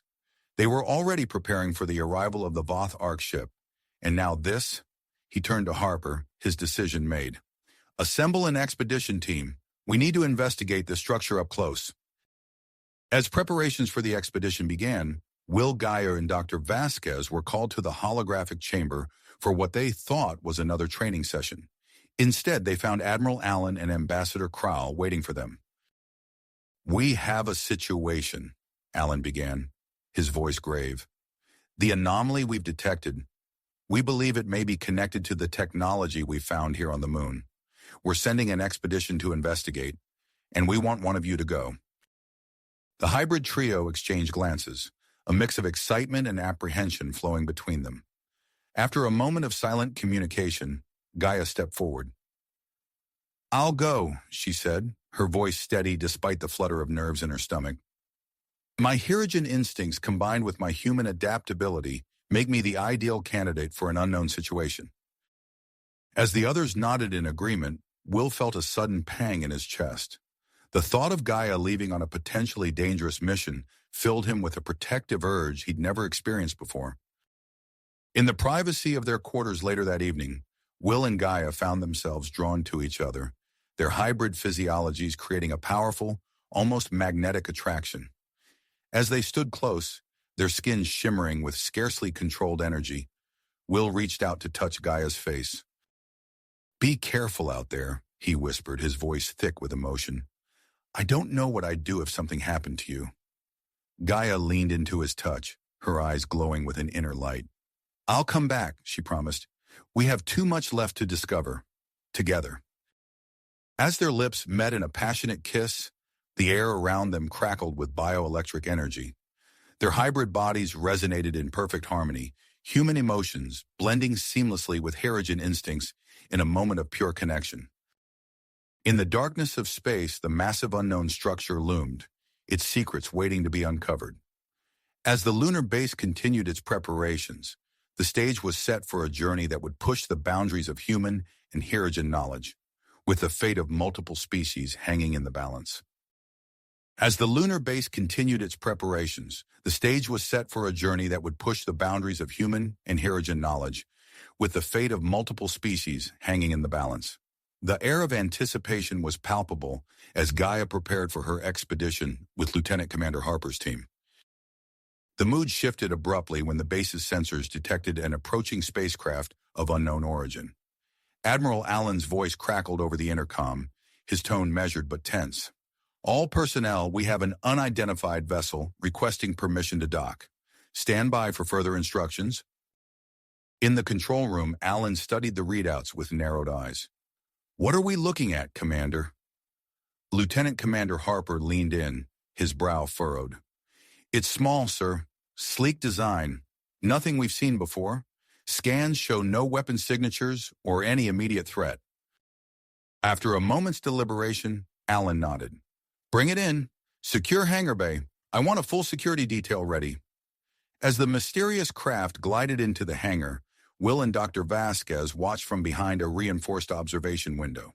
The ship's seamless hull gleamed under the harsh bay lights, its alien contours hinting at advanced technology beyond their current understanding. With a soft hiss, a hatch on the vessel's side slid open. A slender figure emerged, moving with a grace that seemed almost reptilian. Will's enhanced vision picked up details others might miss. The subtle shimmer of scales, the vertical pupils and eyes that blinked with a nictitating membrane. "I am Zara," the newcomer announced, her voice carrying a slight sibilant quality. "I seek asylum. I bring information about the approaching Voth-hybrid ship. Admiral Allen stepped forward, his posture cautious but open. I'm Admiral Marcus Allen. Welcome to our lunar base. We'll need to verify your claims, of course. Zara nodded, her movements precise and controlled. I understand. I am prepared to submit to your security protocols. Time is of the essence. As Zara was escorted to a secure debriefing room, Will found himself drawn back to the holographic chamber. The arrival of the Voth scientist had sparked a renewed urgency in his training regimen. Inside the chamber, Will stood at the center of a simulated alien landscape. Dr. Vex's voice echoed through the space. Remember, Will, control is key. Channel the energy, don't let it control you. Will took a deep breath, feeling the familiar surge of power coursing through his body. He extended his hand, focusing on a series of holographic targets. Bolts of bioelectric energy shot forth, striking each target with increasing precision. As Will pushed himself harder, the energy within him began to build. His skin shimmered with an otherworldly glow, the air around him crackling with potential. Suddenly, a surge of power erupted from his body, far stronger than anything he had produced before. The chamber's systems flickered and died, plunging Will into darkness. Emergency lights blinked on, casting eerie shadows across the now silent room. Dr. Vex's voice came through on a backup comm system, tinged with concern and excitement. Will, are you all right? That was extraordinary. You've created a localized EMP effect. This opens up entirely new avenues for your abilities. As the chamber's systems slowly came back online, Will stared at his hands in a mixture of awe and trepidation. The power he wielded was growing, and with it, the potential for both tremendous good and catastrophic harm. In her lab, Dr. Elena Vasquez pored over the data from Will's training session. Her mind raced with possibilities. She began sketching out designs for a prototype energy converter, one that could harness Will's bioelectric emissions to power critical base systems in emergencies. Meanwhile on Mars, Gaia led her team through the rust-colored landscape. Her enhanced senses picked up subtle vibrations in the ground, guiding them to a hidden entrance barely visible among the rocky terrain. Here, she said, her voice barely above a whisper. There's something beneath us. As they carefully made their way into the hidden cavern, Gaia felt a familiar tingle at the base of her skull. The walls of the cavern were lined with technology eerily similar to what they had found on the moon. Gaia approached the central console, her hybrid physiology resonating with the ancient machinery. As her hand touched the control surface, the cavern hummed to life. Holographic star maps burst into existence around them, filling the space with pinpoints of light representing uncharted regions of the galaxy. Lieutenant Commander Harper let out a low whistle. This is incredible. We've just expanded our galactic map by... I can't even calculate the percentage. Gaia nodded, her eyes scanning the vast array of information before her. This is only the beginning. I can feel it. There's so much more to uncover. Back at the lunar base, Zara had begun sharing her knowledge with the research team. Her insights into Voth technology proved invaluable, leading to rapid advancements in the base's defensive capabilities. Dr. Akira Tanaka, his mind still buzzing with the effects of the nanite treatment, worked alongside Zara. His enhanced cognitive functions allowed him to draw connections others might miss.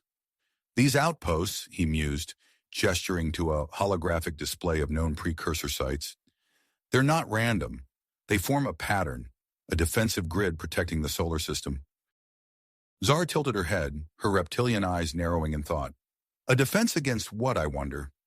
What could have threatened beings capable of such advanced technology? As the implications of their discovery sank in, Admiral Allen called a meeting of the base's leadership. The room was tense with the weight of recent events and the looming arrival of the Voth-hybrid ship. We're making progress, Allen began, but we're also facing increasing complexity. The hybrid program, the precursor technology, Zara's arrival, and now this defensive grid. We need to stay focused and coordinated. Ambassador Crowell nodded in agreement. We must also consider the political ramifications. The situation with my people is volatile. Warlord Krazak's faction gained support daily. As the meeting continued, Will found his thoughts drifting to Gaia, out there on Mars, pushing the boundaries of their knowledge. He felt a pull, an urge to be out there too, unlocking the secrets of their hybrid nature and the precursor technology. Little did he know, his chance would come sooner than expected.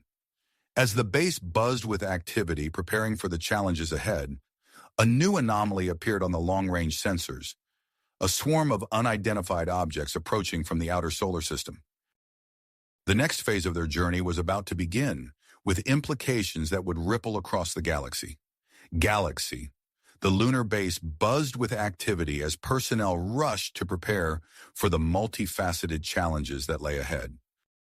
Amidst the controlled chaos, Dr. Elena Vasquez hunched over her workstation, her eyes darting between multiple screens displaying data from the recent hybrid training sessions. As she analyzed the intricate patterns of bioelectric emissions, something caught her attention. Her fingers flew across the holographic interface, isolating specific energy signatures and cross-referencing them with Hirogen physiological data. "This can't be right," she muttered, double-checking her findings. But the results were consistent.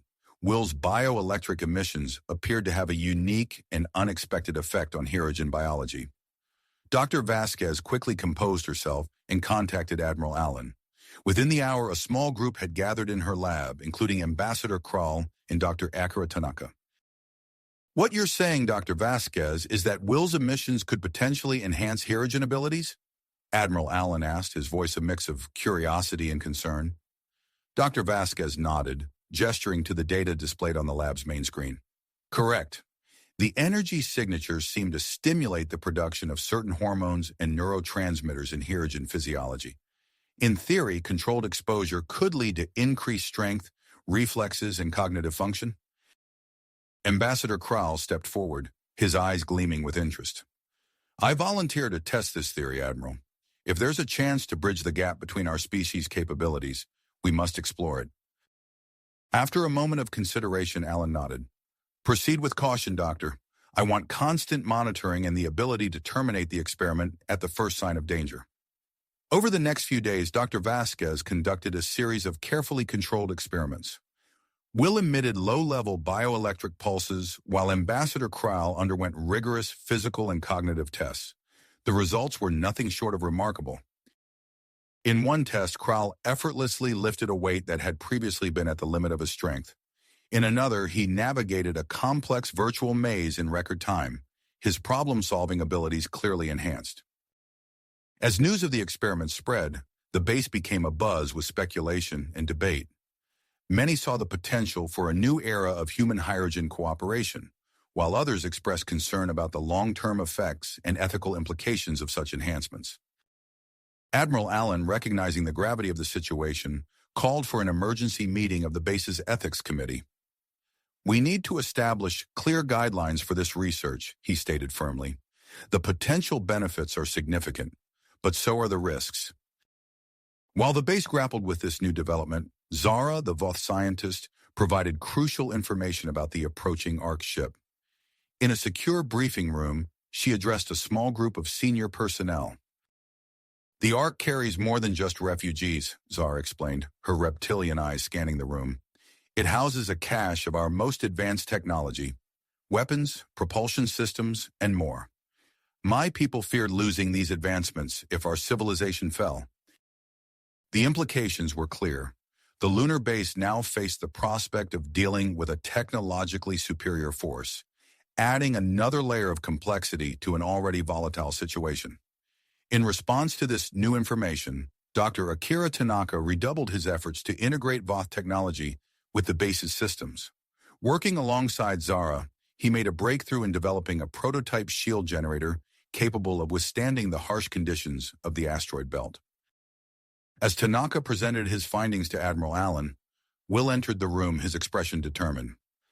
"Admiral, with these new developments, I believe we should accelerate the timeline for the asteroid belt expedition. Every moment we delay could be crucial." Allen nodded, his decision already made. "Agreed. Assemble your team, Will. We'll need Dr. Vex to monitor your hybrid physiology, and I want a mix of human and Herigen specialists trained on this new Voth tech. Over the next few days, Will and his team prepared for departure. In a final training session in the holographic chamber, Will pushed his abilities to new limits. As he channeled his bioelectric energy, the simulated version of the Mars facility discovered by Gaia hummed to life around him. Dr. Vasquez, observing the session, rushed to complete a special project. On the day of the launch, she presented Will with a sleek, form-fitting suit. "This will harness and store your bioelectric emissions," she explained. "It'll protect you out there and give you an energy reserve to tap into when needed."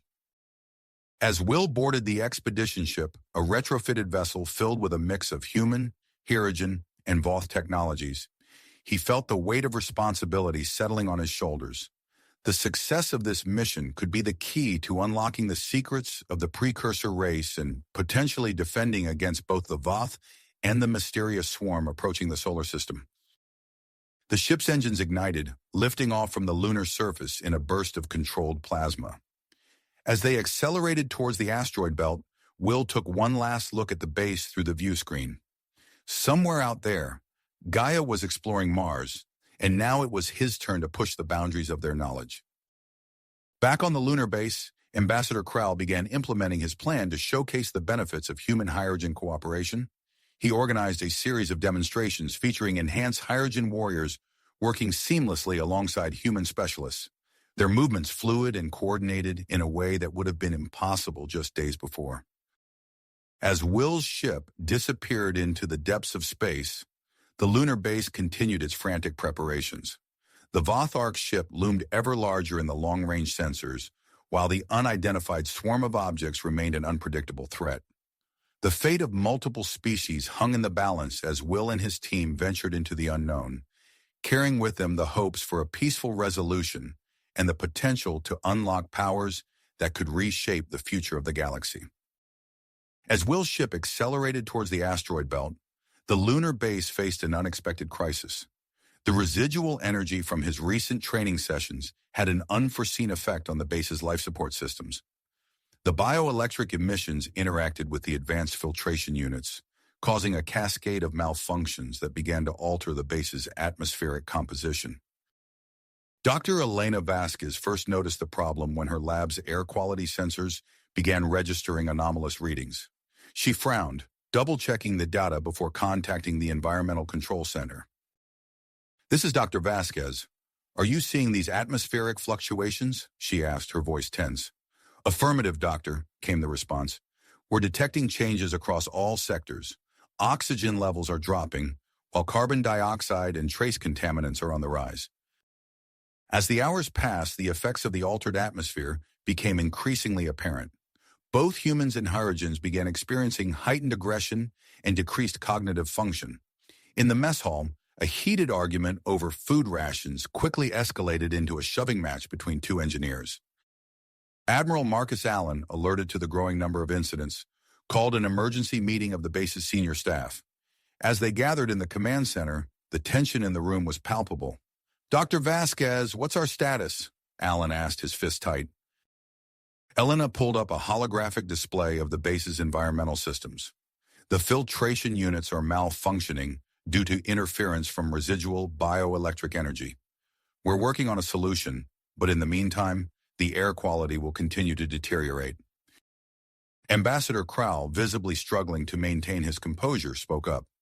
"We must act quickly. My people are already feeling the effects. If this continues, our alliance could be at risk."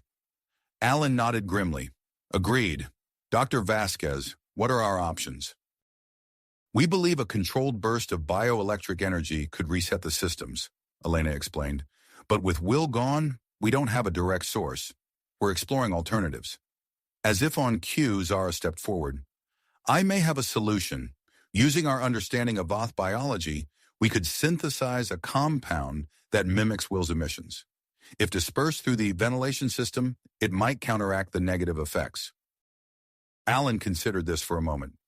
"Do it, but I want constant monitoring. At the first sign of additional complications, we abort." As the meeting concluded, a commotion erupted outside the command center.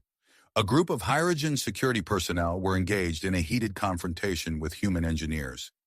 Accusations flew back and forth, tensions fueled by the deteriorating air quality. Ambassador Krall rushed to intervene, positioning himself between the two groups. "Stand down," he roared, his voice carrying an authority that cut through the chaos. "We are allies, not enemies. This aggression is not who we are. It's the air affecting our minds." The fight dissipated, but the underlying tension remained. Allen, recognizing the severity of the situation, implemented emergency protocols. "Seal off all critical areas," he ordered. "Evacuate non-essential personnel to secure zones with separate life support." As the base's inhabitants were shuffled into designated safe areas, Dr. Vasquez and Zara worked tirelessly in the lab. They combined their knowledge of human, Hirogen, and Voth biology to create a synthetic compound that could potentially stabilize the atmosphere. Meanwhile, Dr. Akira Tanaka led a team of engineers in adapting the prototype shield generator originally designed for Will's expedition. They worked to reverse its polarity, aiming to create a containment field that could isolate the affected areas of the base. As they raced against time, the long-range sensors detected a significant change in the Voth ship's trajectory. The massive vessel was decelerating, a clear sign that it had detected the lunar base. "Admiral," the sensor officer called out, "the Ark ship will be within communication range in approximately 48 hours. Allen's expression tightened. "Understood. Keep monitoring. We need to purpose this atmospheric crisis before they arrive." Just as the situation seemed to be spiraling out of control, an unexpected communication came through. Gaia's voice, clear and urgent, echoed through the command center. "This is Gaia. Can anyone hear me?" Allen rushed to the console. "Gaia, how are you?" "There's no time to explain," she interrupted. "The facility on Mars has enhanced my abilities. I've had a vision. The swarm, the Voth ship, the precursor technology in the asteroid belt. They're all connected. There's danger coming, Admiral. Will's mission is more critical than ever." As Allen processed this information, another alert blared.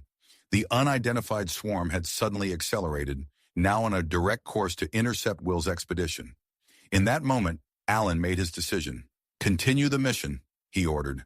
"Send our fastest interceptor to provide backup. Whatever's in that asteroid belt might be our only hope." Back in the lab, Dr. Vasquez and Zara had a breakthrough.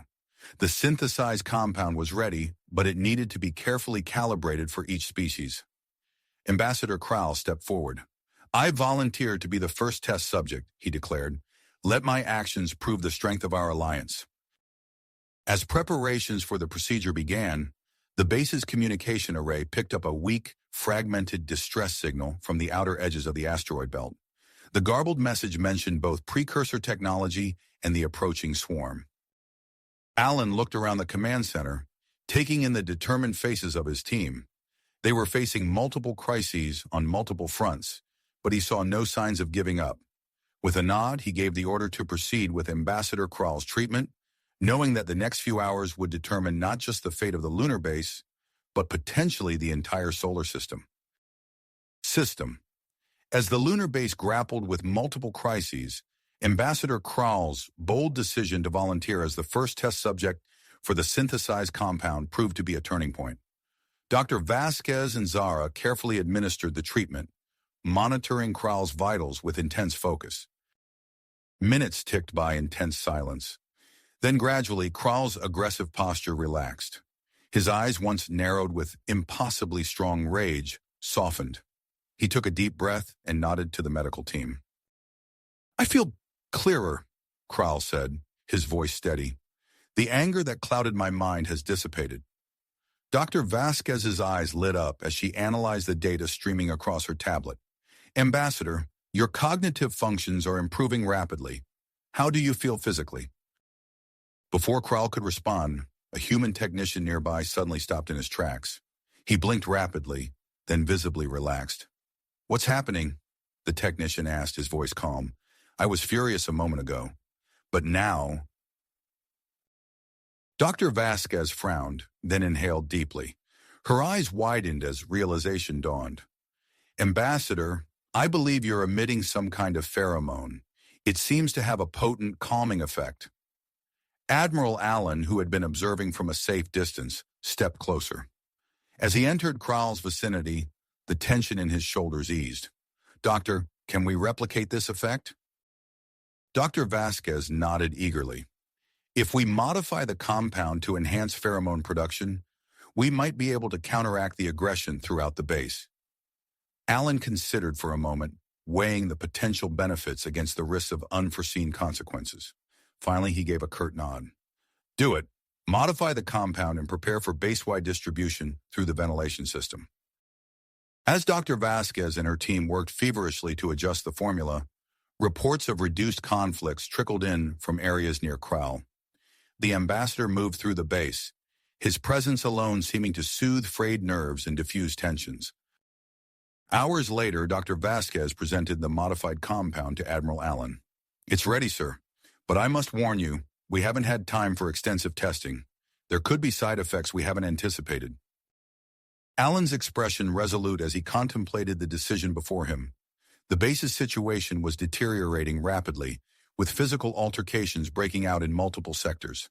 He glanced at the long-range sensor display, showing the Voth-hybrid ship's steady approach.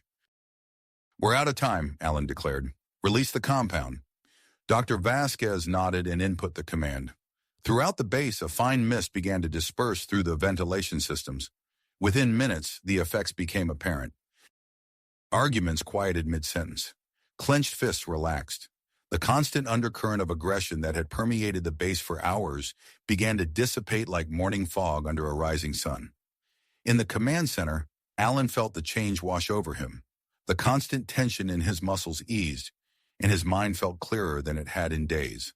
Around him, his staff visibly relaxed, their movements becoming more fluid and coordinated. However, as the hours passed, new concerns arose. Reports came in of personnel feeling unusually lethargic. Others described a sense of detachment, as if viewing the world through a haze.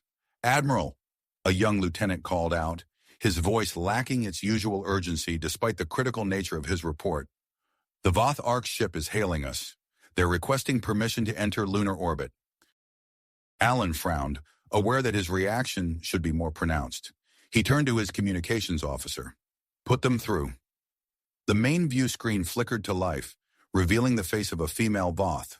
Her scales shimmered with an iridescent quality, and her eyes held a depth of intelligence that commanded respect. "I am Shinra, leader of this ARC ship," she began, her voice melodious yet authoritative.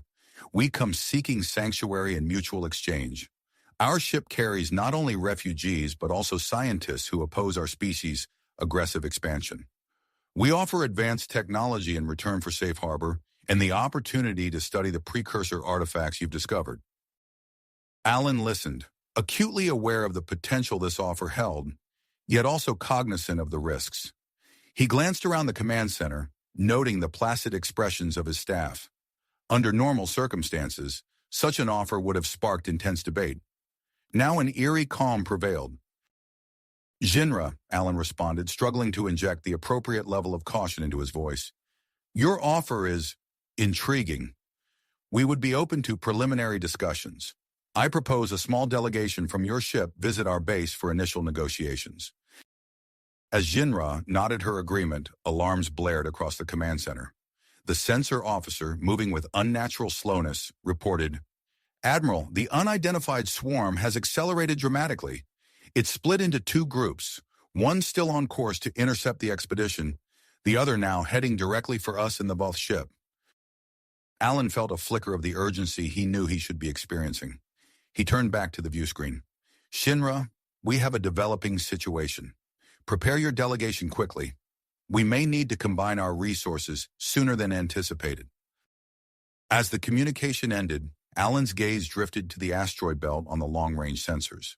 Somewhere out there, Will and his team were about to make contact with the precursor structure.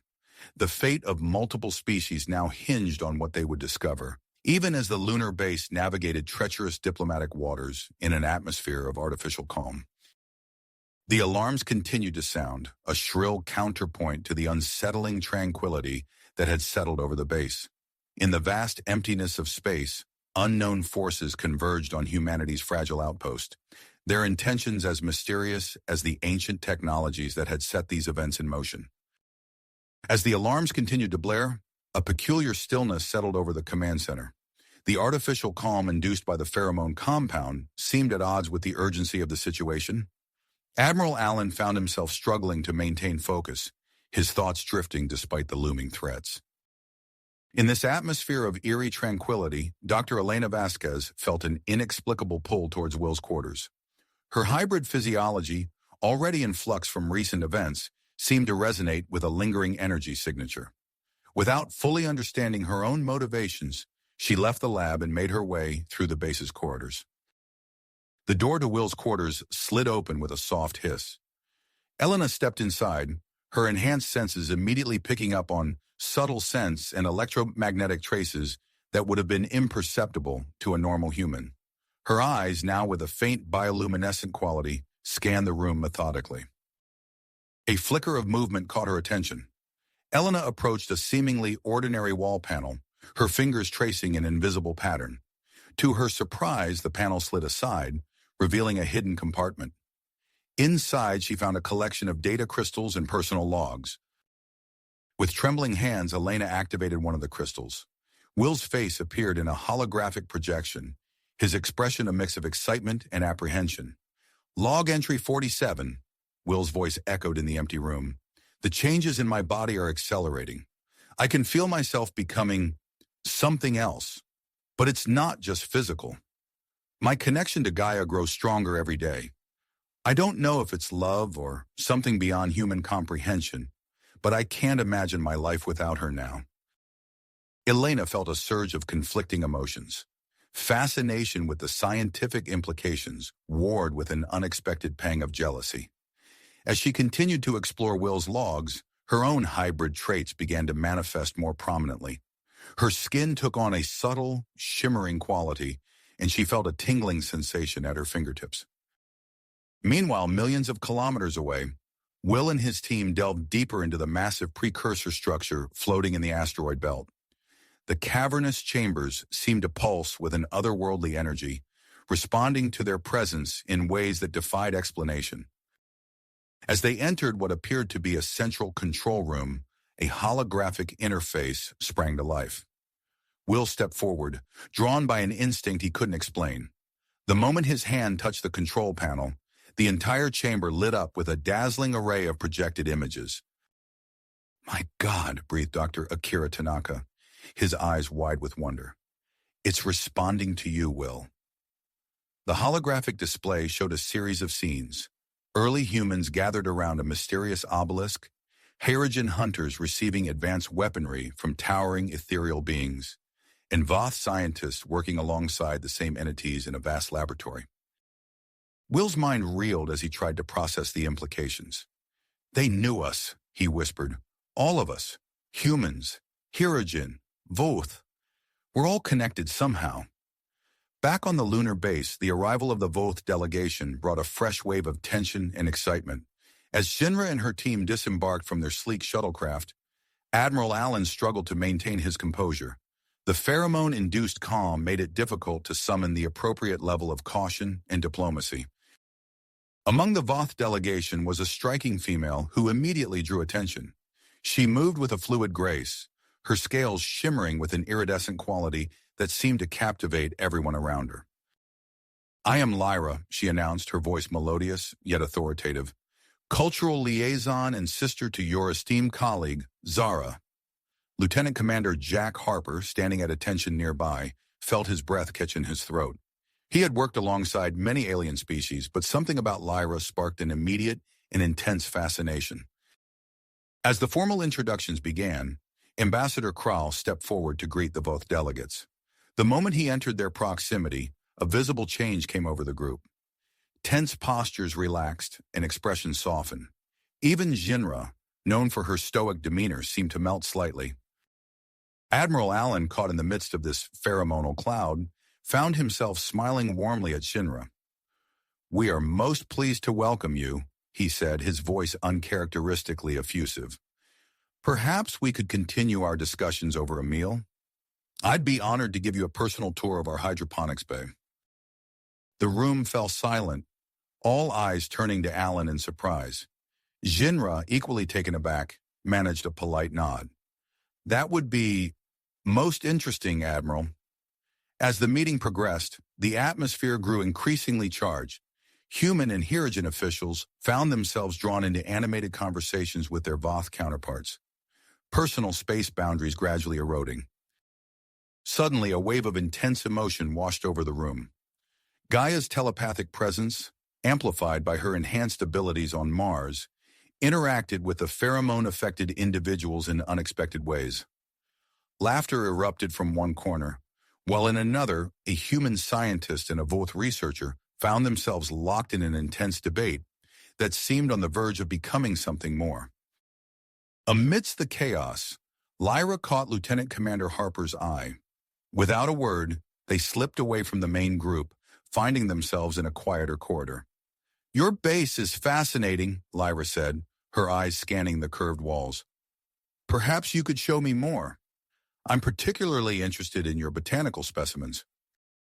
Harper nodded, his heart racing. "The Arboretum is just this way," he said, gesturing down the corridor. As they walked, he couldn't help but notice the graceful way Lyra moved, her scales catching the light with each step. As the lunar base grappled with these new emotional and diplomatic challenges, the unidentified swarm continued its relentless approach.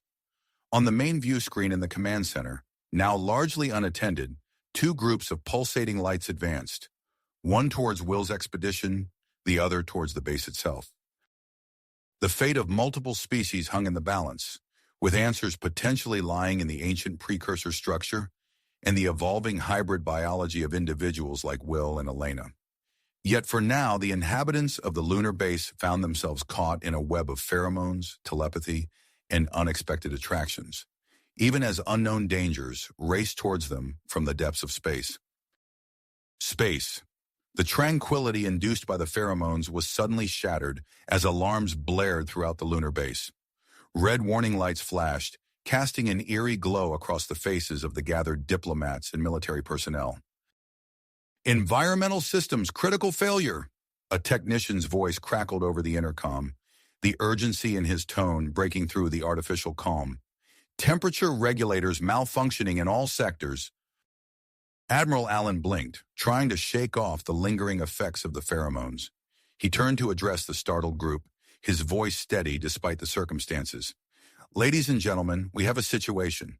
Please remain calm and follow base protocol." As if on cue, a wave of cold air swept through the room, causing humans and aliens alike to shiver involuntarily. Moments later, the temperature swung in the opposite direction, leaving everyone sweating and uncomfortable. Lieutenant Commander Jack Harper stepped forward, his uniform already showing signs of perspiration. "Admiral, permission to form a task force to address this crisis?" Allen nodded, grateful for Harper's initiative. "Granted. Assemble your team immediately."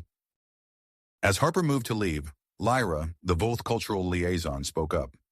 "Commander, if I may, Voth environmental technology could be of great use in this situation. I'd like to offer my assistance." Harper's eyes met Lyra's, and for a moment, the rest of the room seemed to fade away.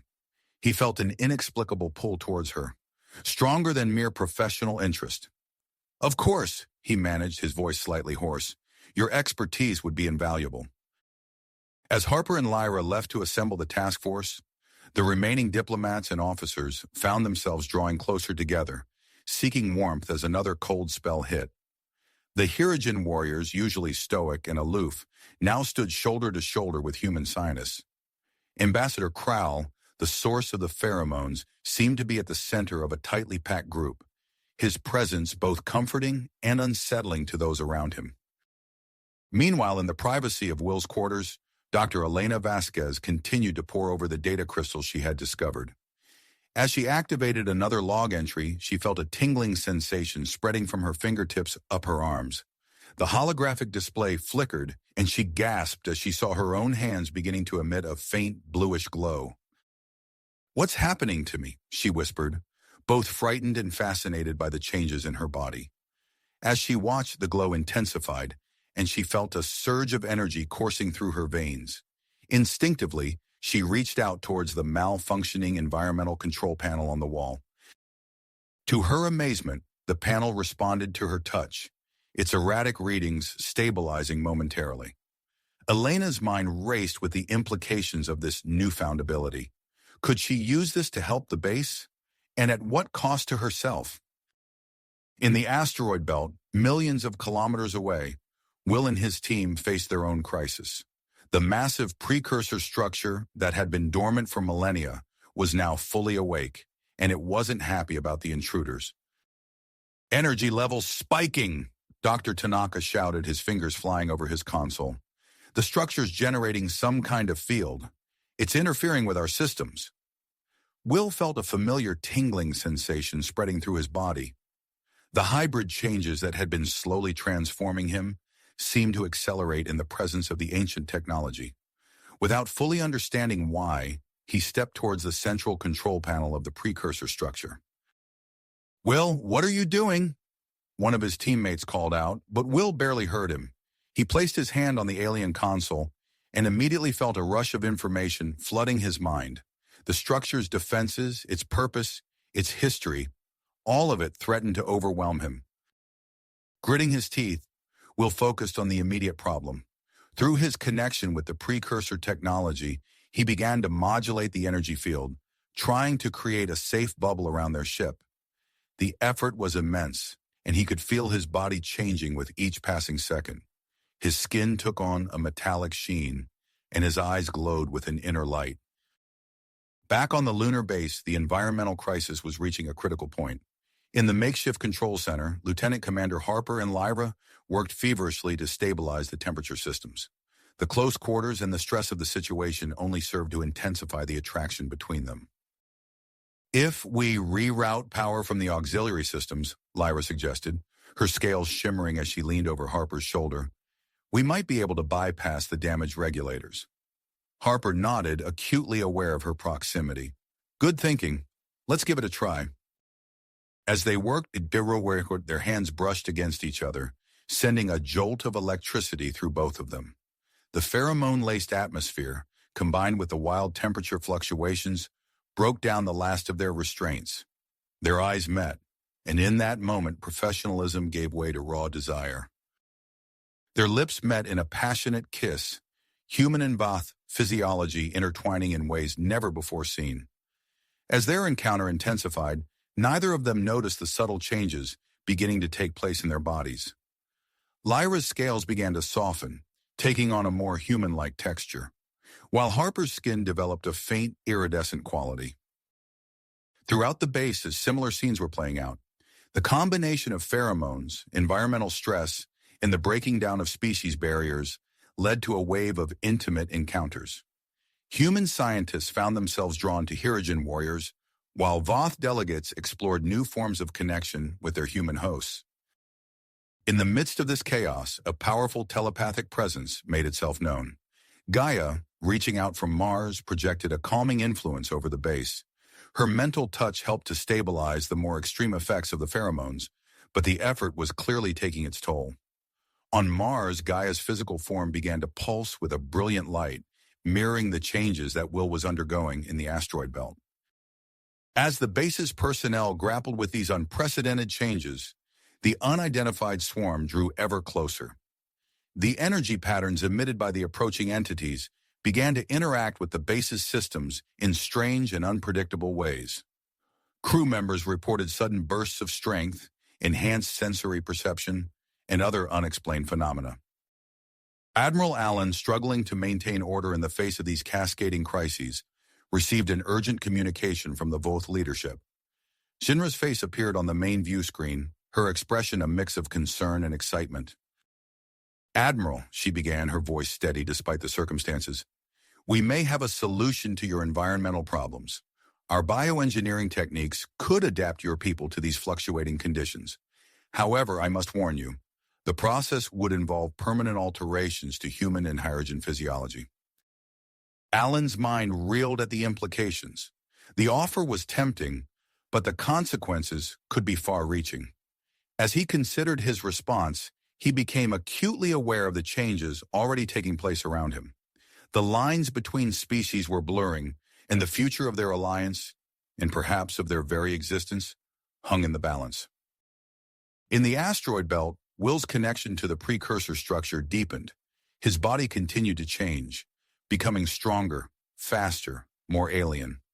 As vast amounts of data flooded his consciousness, he began to understand the true purpose of the ancient technology and the potential threat it posed to everything they knew. The stage was set for a confrontation that would reshape the balance of power in the galaxy. With the mysterious swarm approaching, alliances shifting, and the very nature of their species in flux, the inhabitants of the lunar base faced an uncertain future. The choices they would make in the coming hours would determine not only their own fate, but that of entire civilizations. As the lunar base grappled with the cascading effects of pheromones and environmental fluctuations, a new crisis emerged, threatening to overshadow all others. The base's main power core began to emit an ominous hum, its temperature rising at an alarming rate. "Core temperature approaching critical levels," a technician shouted, his voice cutting through the chaos of the command center. Dr. Elena Vasquez, still reeling from her recent discoveries, felt a surge of energy coursing through her body. Without fully understanding her actions, she sprinted towards the power core chamber, her newly acquired hybrid traits propelling her forward with inhuman speed. As she burst into the chamber, waves of heat assaulted her senses. The core pulsed with an angry red glow, its containment field flickering dangerously. Elena's hands began to emit a soft blue light, similar to the glow she had experienced earlier in Will's quarters. Acting on pure instinct, she pressed her palms against the core's outer casing. A jolt of electricity surged through her body, but instead of harming her, it seemed to flow through her and back into the core. The angry red glow began to subside, replaced by a more stable blue hue. "It's working," Elena gasped, her voice strained with effort. She could feel the core's energy harmonizing with her own bioelectric field, but the strain was immense. As the core stabilized, Elena felt her consciousness slipping away. Her body began to emit a bright, pulsating light, mirroring Will's transformation in the asteroid belt. With a final push of energy, she collapsed to the floor, the light from her body casting eerie shadows across the chamber. Meanwhile, Lieutenant Commander Jack Harper and Lyra raced towards the power core, their bodies already showing signs of their nascent hybrid transformation. Harper's skin had taken on a faint, iridescent quality, while Lyra's scales had softened, giving her a more human-like appearance. As they entered the chamber, the heat and radiation levels would have been lethal to normal humans, but their changing physiology allowed them to withstand the extreme conditions. "Elena," Harper called out, spotting her unconscious form near the core. He and Lyra rushed to her side, marveling at the pulsating light emanating from her body. "We need to complete the repairs," Lyra said, her voice steady despite the chaos around them. "The core is stable for now, but it won't last without intervention." Harper nodded, his mind racing. "Let's get to work. We can't let Elena's sacrifice be in vain." As they worked to repair the damaged systems, their bodies continued to adapt. Harper felt a newfound strength coursing through his muscles, allowing him to easily manipulate the heavy machinery. Lyra's hands developed a subtle scaling, providing her with enhanced heat resistance as she worked on the delicate circuitry. In the asteroid belt, Will's expedition faced a new and unexpected challenge. The massive precursor structure, which had been dormant for millennia, suddenly hummed to life. Will, his body now more alien than human, felt a deep connection to the ancient technology. "Energy levels are off the charts," Dr. Tanaka shouted, his enhanced cognitive functions processing the data at superhuman speeds. "The structure is moving." Will placed his hand on the central console, his glowing eyes scanning the alien symbols. Through his connection with the precursor technology, he understood the structure's intentions. It was changing its orbit, setting itself on a collision course with Mars. "No," Will whispered, the implications hitting him like a physical blow. "Gaia." Without hesitation, Will dove deeper into his connection with the structure. He could feel its ancient propulsion systems, its navigation protocols. With every ounce of his newfound abilities, he pushed against the structure's programming, trying to alter its course. The effort was monumental. Will's body began to change even more rapidly, his skin taking on a metallic sheen, his muscles reforming to better channel the structure's energy. He gritted his teeth, pushing harder, feeling the structure's trajectory slowly begin to shift. Back on the lunar base, Admiral Allen received an urgent communication from Earth. The holographic display flickered to life, revealing the grim faces of the Earth's highest-ranking officials. "Admiral Allen," one of them began, her voice tight with tension. "We are aware of the developing situation. Your orders are to immediately detain the Voth delegation and cease all hybridization experiments. This is a matter of planetary security." Allen's mind raced, considering the implications of these orders. He looked around the command center, seeing the results of the ongoing hybridization process. Harper and Lyra working in perfect sync to save the base, Elena's sacrifice to stabilize the core, the enhanced abilities that were proving crucial in this time of crisis. "With all due respect," Allen replied, his voice firm, "I don't believe that course of action is in our best interests." He took a deep breath, knowing his next words could change the course of human history. "I propose an alternative. We establish a joint human-hydrogen Voth colony on Mars, using the precursor technology to rapidly terraform the planet. This would provide us with a neutral ground for further cooperation and research into hybridization." The silence that followed was deafening. Allen could see the shock and disbelief on the faces of Earth's leaders. But before they could respond, another crisis demanded his attention. "Admiral," a sensor operator called out, "the unidentified swarm has reached our outer defenses." On the main view screen, a cloud of shimmering particles breached the base's perimeter. As they watched, the swarm began to infiltrate the base through its ventilation systems, their purpose still unknown. In the midst of this new threat, Ambassador Krall stumbled into the command center, his body racked with convulsions. A new strange scent filled the air around him, different from his earlier pheromones. I can sense them," Krall gasped, his eyes wide with wonder. "The swarm, they're trying to communicate." As the base's occupants grappled with these new developments, the fate of multiple species hung in the balance. The hybridization process continued to reshape their bodies and minds, while unknown dangers pressed in from all sides. In the asteroid belt, Will fought to redirect the precursor structure, his actions sending ripples across the solar system. And on Mars, Gaia's transformation was about to add yet another layer of complexity to an already volatile situation. The stage was set for a confrontation that would redefine the boundaries of humanity and reshape the future of the galaxy.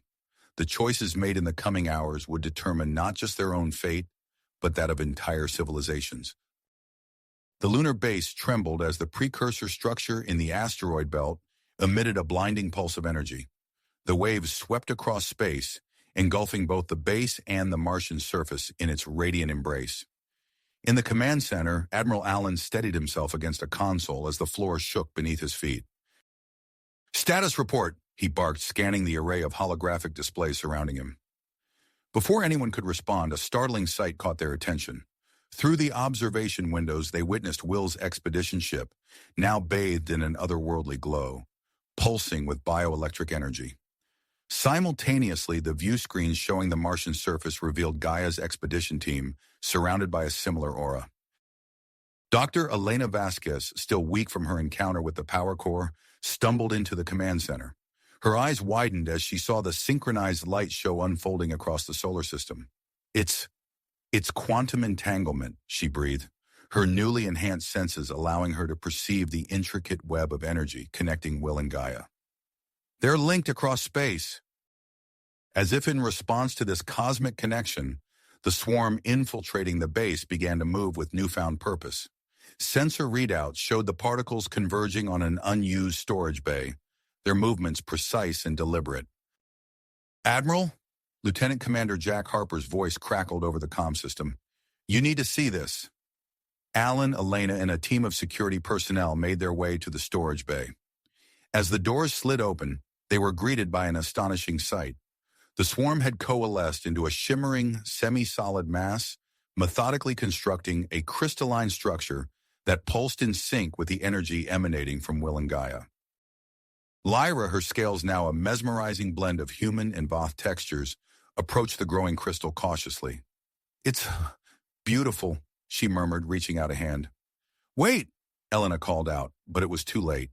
As Lyra's fingers brushed the crystal's surface, a jolt of energy surged through her body.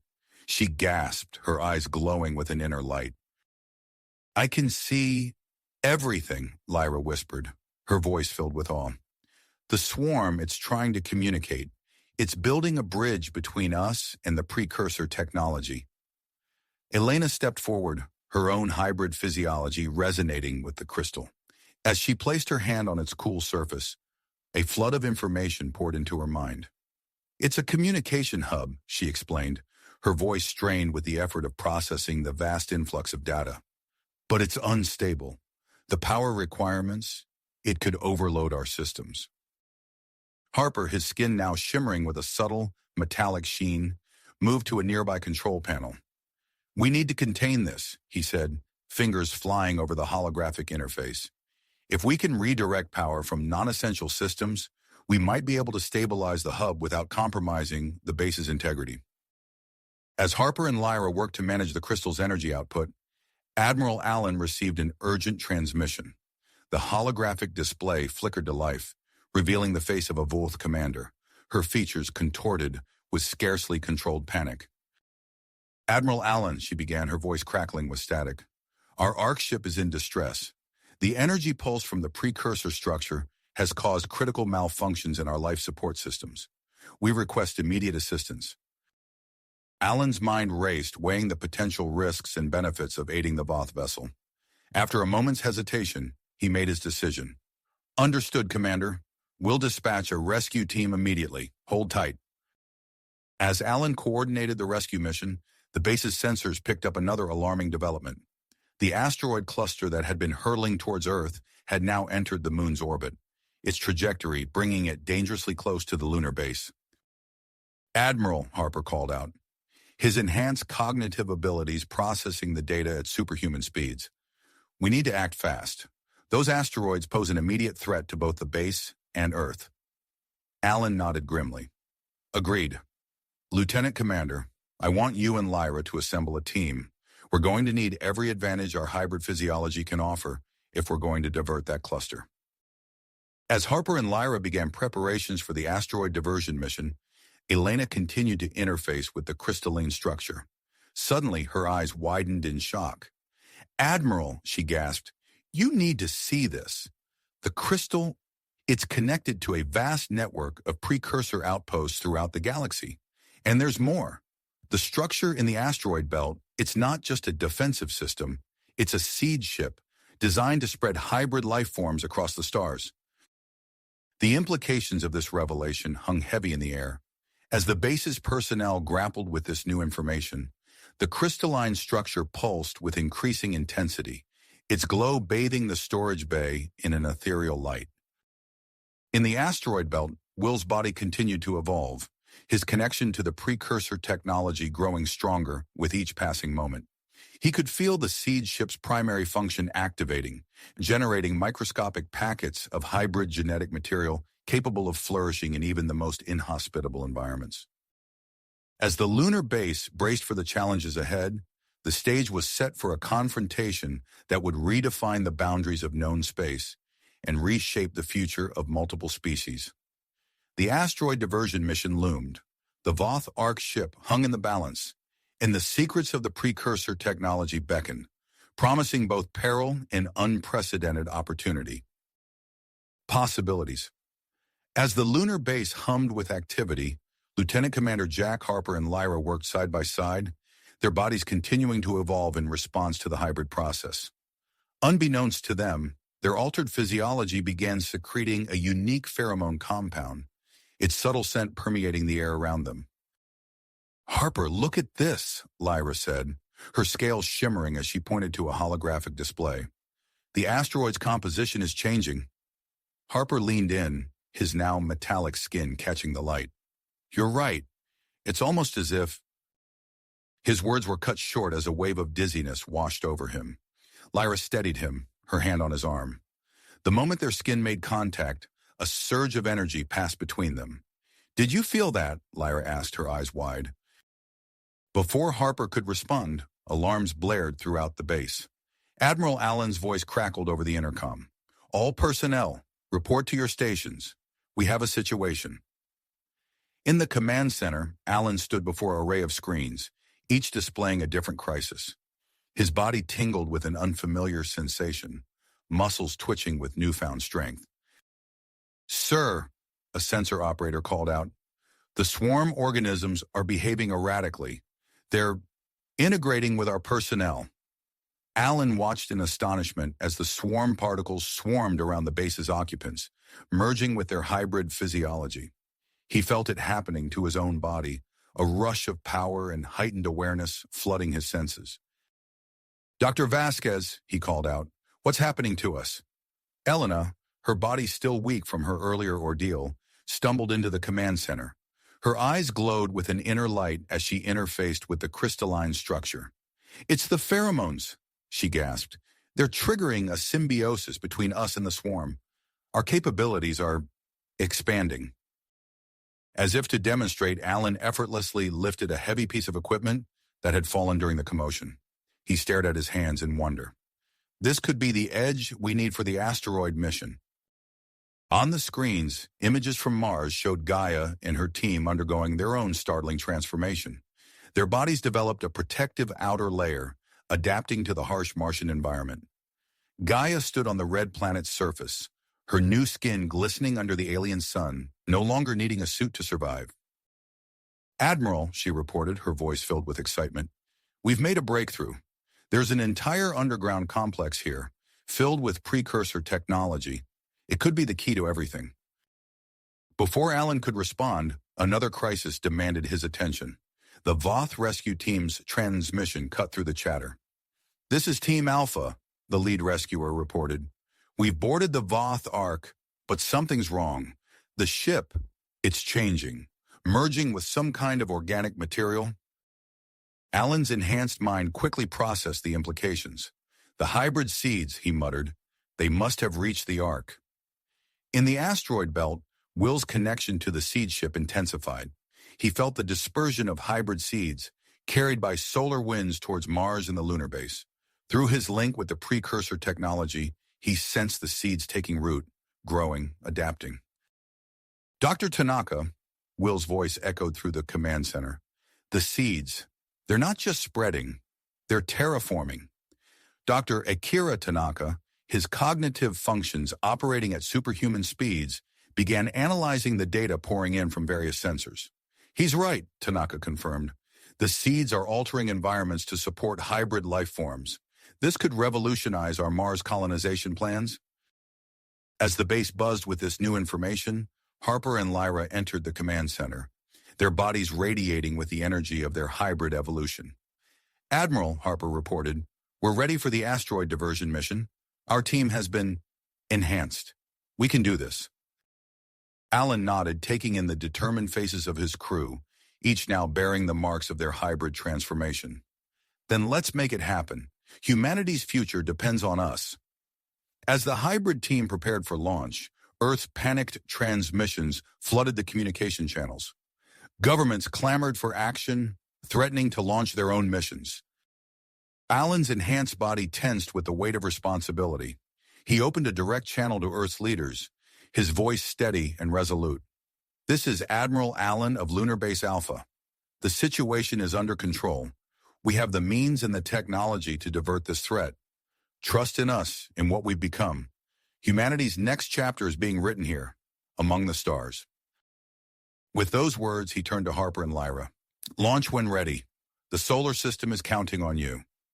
As the hybrid team boarded their advanced spacecraft, a fusion of human, Voth, and precursor technologies, the crystalline structure pulsed with increasing intensity. Dr. Vasquez, now fully integrated with the alien database, called out, "Admiral, we're receiving transmissions from other precursor outposts. The data, it's overwhelming our systems. I'll have to process it myself." Allen watched as Vasquez's body began to glow, her mind becoming a living conduit for the vast repository of alien knowledge. In that moment, As Harper's team launched towards the approaching asteroids and Gaia delved deeper into the Martian complex, Alan realized that the boundaries of humanity were being redrawn. The hybrid seeds continued their silent spread across the solar system, reshaping asteroids, moons, and planets alike. As Harper's team approached their target, they saw the space rocks shifting, changing, presenting a new challenge to their mission. "Team," Harper's voice crackled over the comms. "The game has changed. We'll need to adapt our approach. Use your enhanced abilities. Calculate new trajectories. Let's show the solar system what we're capable of." As their ships engaged with the transformed asteroids, the future of multiple species hung in the balance, with the promise of a new hybrid civilization on the horizon. As Harper's team launched towards the approaching asteroids, the lunar base hummed with anticipation. The hybrid crew, their bodies now a fusion of human and alien genetics, settled into their newly designed spacecraft. The vessel, a marvel of combined human, Voth, and precursor technologies, pulsed with energy as it accelerated away from the moon. Lieutenant Commander Jack Harper gripped the controls, his metallic skin glinting under the soft glow of the instrument panels. Beside him, Lyra's scales shimmered as she monitored the ship's systems. The rest of the team, each bearing unique hybrid traits, focused intently on their assigned tasks. As they approached the asteroid cluster, Harper's enhanced vision picked up unusual patterns on the space rocks' surfaces. "Lyra, are you seeing this?" he asked, gesturing towards the main view screen. Lyra leaned forward, her eyes widening. "The hybrid seeds," she breathed. "They've altered the asteroid's composition." The once barren rocks now bristled with organic growths, pulsing with an eerie bioluminescent light. Tendrils of alien matter snaked across the asteroid's surfaces, forming intricate web-like patterns. "This changes everything," Harper muttered, his mind racing to adapt their strategy. "Team, prepare for manual navigation. We're going to have to thread our way through this field." As Harper and Lyra guided the craft through the dense asteroid field, their enhanced reflexes and newly developed instincts proved invaluable. The ship weaved between the transformed space rocks, narrowly avoiding collisions as the team worked in perfect synchronization. Back on the lunar base, Dr. Elena Vasquez stood before the crystalline structure, her body rigid as waves of data coursed through her mind. Admiral Allen watched in amazement as Vasquez's skin began to change, developing a reflective, scale-like texture. "Elena," Allen called out, concern evident in his voice. "What's happening to you?" Vasquez turned, her eyes glowing with an otherworldly light. "The data, it's changing me," she gasped. "I can process it faster now, more efficiently.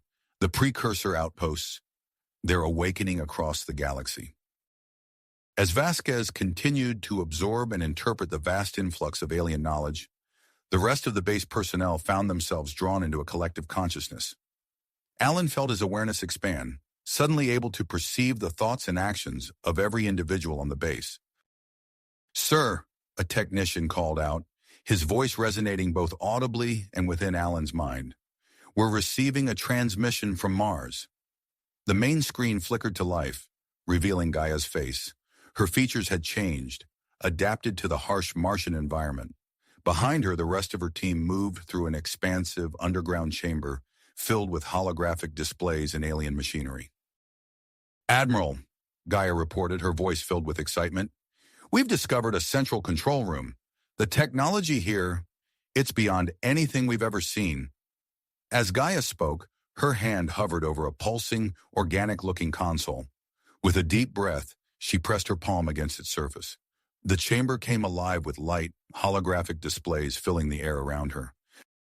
"It's a defense grid," Gaia explained, her eyes darting across the ethereal readouts. "Buried beneath the Martian surface. I think I can activate it." Before Allen could respond, alarms blared throughout the lunar base. A sensor operator called out, "Sir, we're detecting multiple launches from Earth. They're sending up their own rockets." Allen's enhanced mind quickly processed the implications. "They're trying to destroy the asteroids," he realized.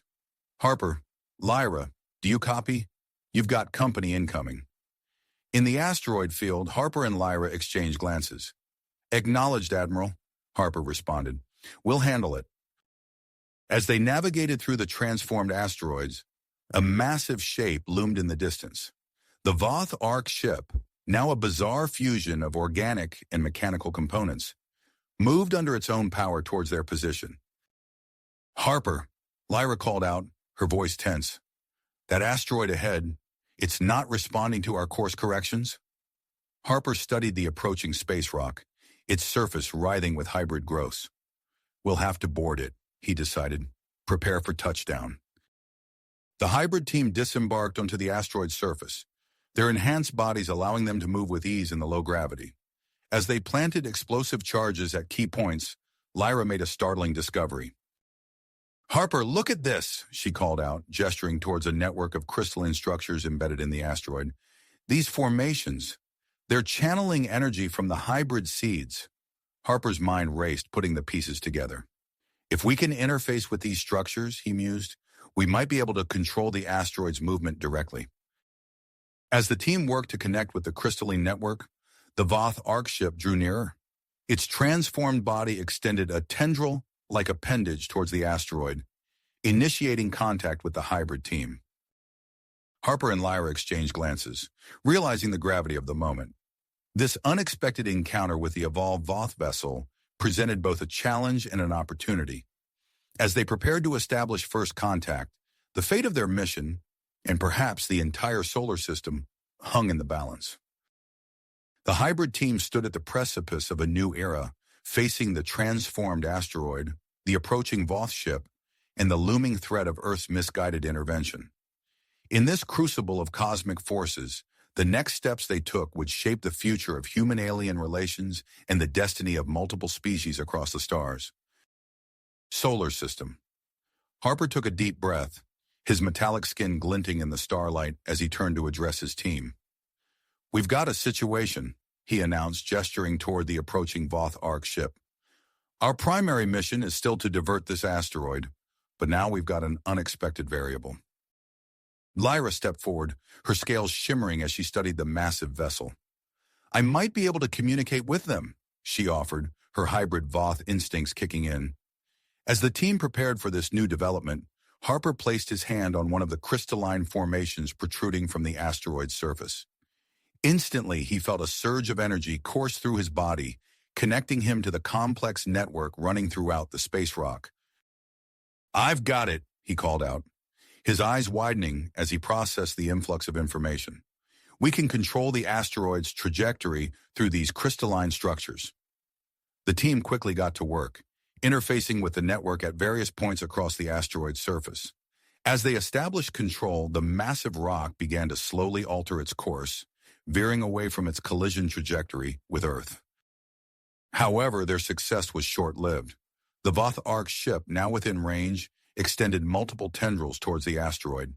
As the organic mechanical appendages made contact with the surface, an unexpected reaction occurred. "Harper!" Lyra shouted, pointing at the point of contact. The hybrid seeds embedded in the asteroid's surface began to pulse with an eerie light, rapidly spreading and growing across the rock's terrain. The asteroid's surface writhed and shifted as organic structures resembling roots and branches burst forth, intertwining with the existing crystalline network. Harper felt the change through his connection, sensing the asteroid's increasing mass and shifting gravitational field. "We're losing stability," he grunted, straining to maintain control. "The asteroid's composition is changing too rapidly." As the hybrid team struggled to adapt to this new challenge, events elsewhere in the solar system were unfolding at a breakneck pace. On Mars, Gaia stood in the center of the underground control room, her transformed body perfectly attuned to the alien technology surrounding her. With a determined nod to her team, she activated the ancient defense grid. The Martian surface trembled as massive pylons erupted from the red soil, forming a ring around the planet's equator. Energy crackled between the structures, coalescing into a shimmering barrier that extended far into space. "Admiral Allen," Gaia reported, her voice filled with awe. "The defense grid is operational. Mars is now protected by an energy shield unlike anything we've ever seen." Back on the lunar base, Dr. Elena Vasquez's prolonged connection to the crystalline structure was causing further changes to her physiology. Arcs of bioelectricity danced across her skin as she interfaced directly with the base's systems, her mind processing the vast influx of precursor knowledge at an unprecedented rate. "Admiral," she called out, her voice resonating with newfound power, "I'm detecting a massive energy surge in the asteroid belt. It's Will's seed ship." Indeed, in the heart of the asteroid belt, Will's transformation of the seed ship had reached its culmination. The vessel, now a colossal organic mechanical hybrid, housed a self-contained ecosystem. Will, fully integrated with the ship's systems, initiated the creation of a stable wormhole.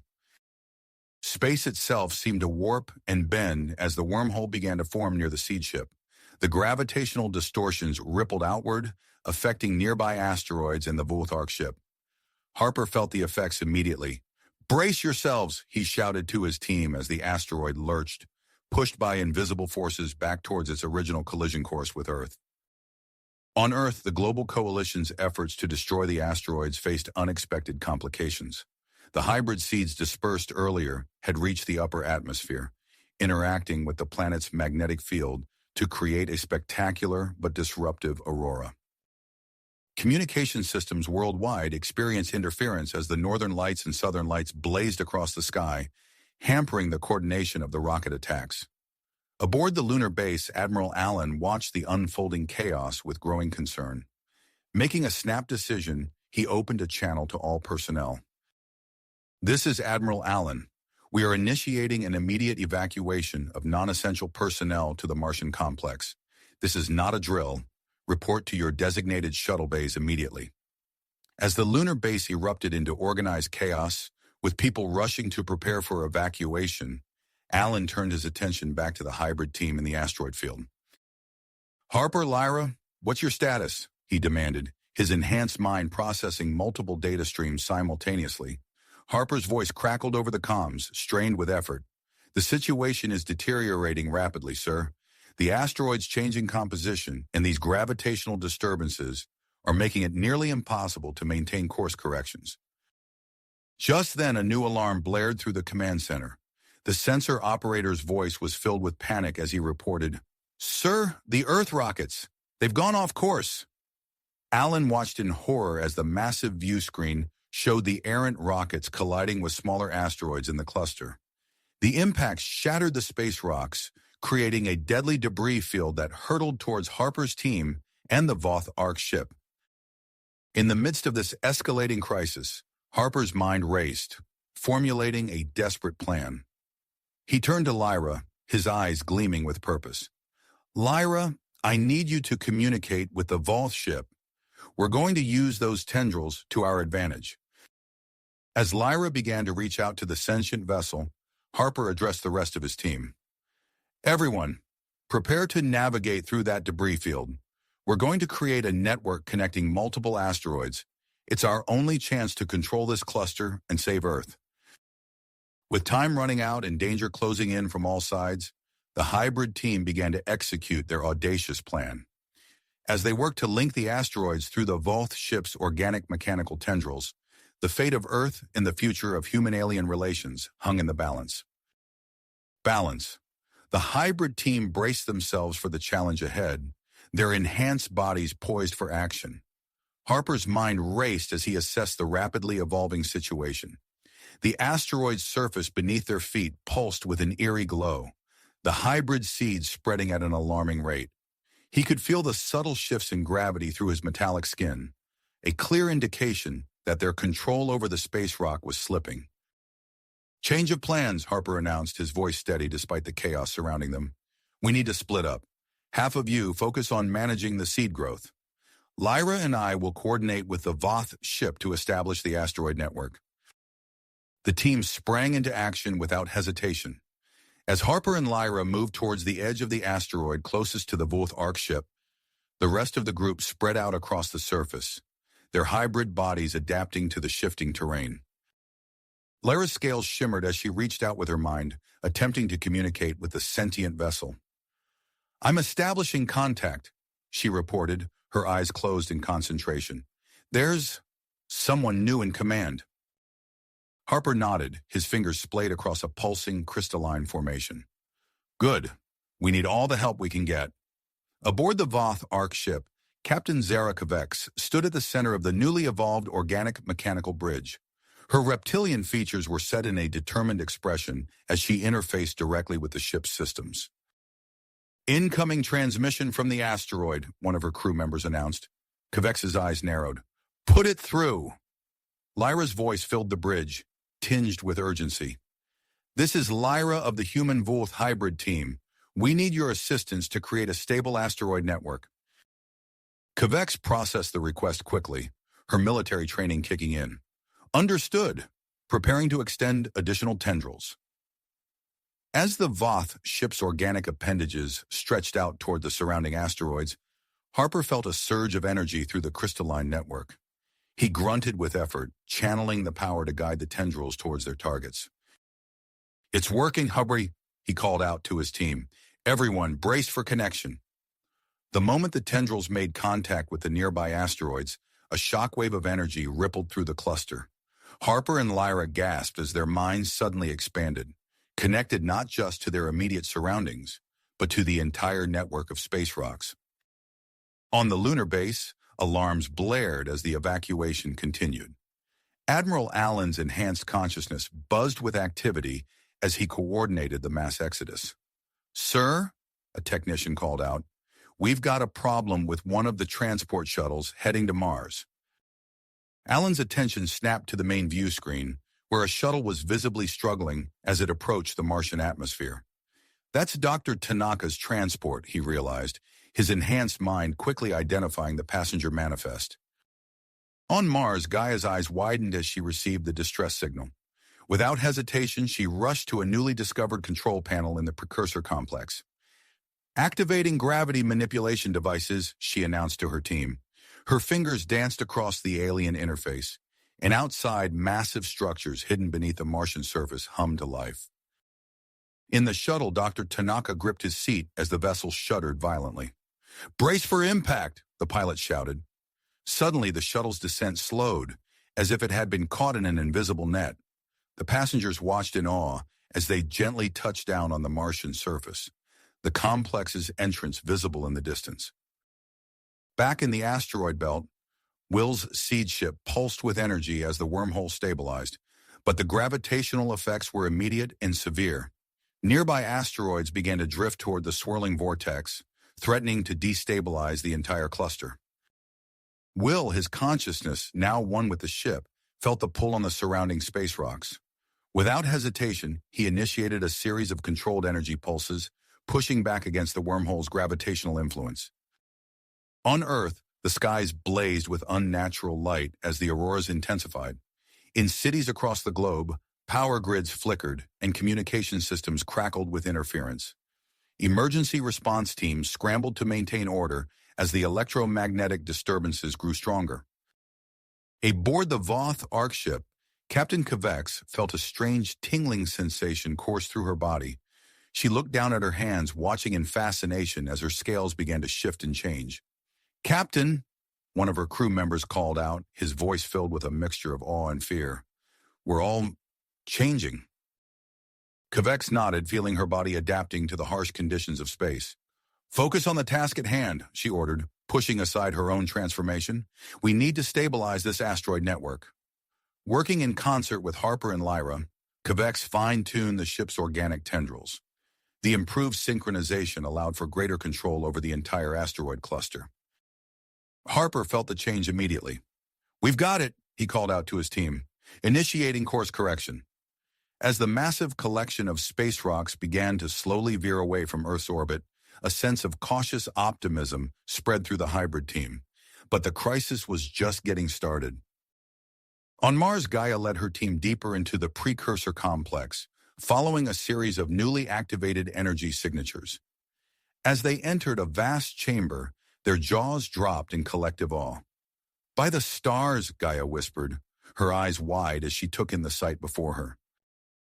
Thousands of stasis pods lined the walls of the chamber, each containing a different alien species suspended in time. The implications were staggering. Mars wasn't just a former colony, but a galactic archive of life itself.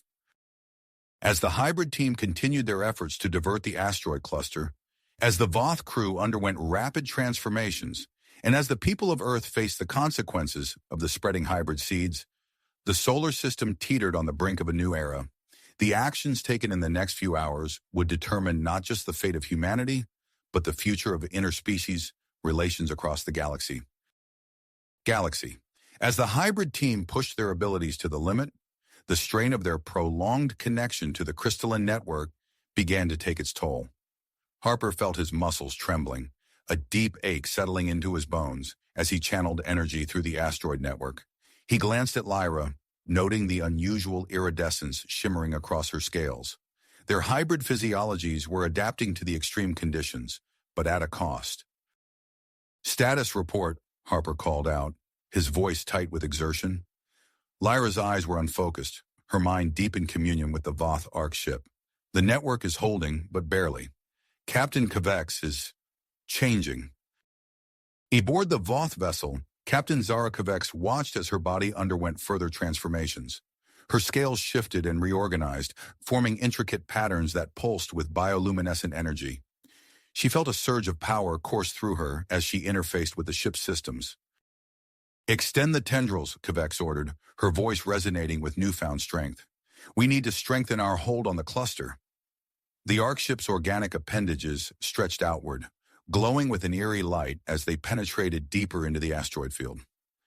Kvex felt every movement, every connection as if it were an extension of her own body. On Mars, the aftermath of Dr. Tanaka's shuttle landing revealed an unexpected opportunity. As dust settled around the impact site, Tanaka noticed a glint of metal beneath the disturbed Martian soil. "Over here," he called to his team, already moving towards the exposed structure. "It looks like some kind of access point." Gaia joined him, her hybrid senses picking up faint energy signatures emanating from below. "It's active," she confirmed. "This could lead us deeper into the complex."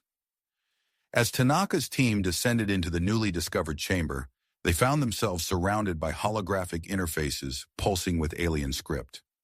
Gaia approached one, her fingers hovering over the controls. "It's similar to the systems we've encountered before," she said, her eyes scanning the unfamiliar symbols. "I think I can—" Her words cut off as she made contact with the interface. Energy surged through her body, and the chamber came alive with light and sound. Deep beneath the Martian surface, ancient machinery groaned to life. "What did you do?" Tanaka asked, steadying himself as tremors shook the ground. Gaia's eyes widened in realization. "I think I just activated a terraforming engine."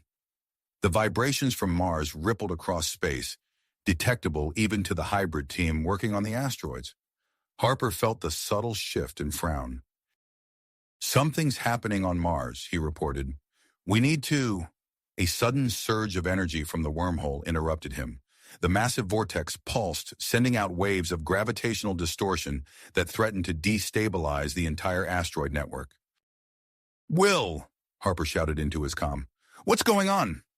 Inside the seed ship, Will's consciousness expanded, processing vast amounts of data. "Incoming signal," he responded, his voice oddly distant. "Deep space origin, precursor technology." As Will worked to decode the mysterious transmission, Earth faced its own challenges. The intensifying auroras created by the hybrid seeds interacting with the planet's magnetic field were having an unexpected effect on the human population.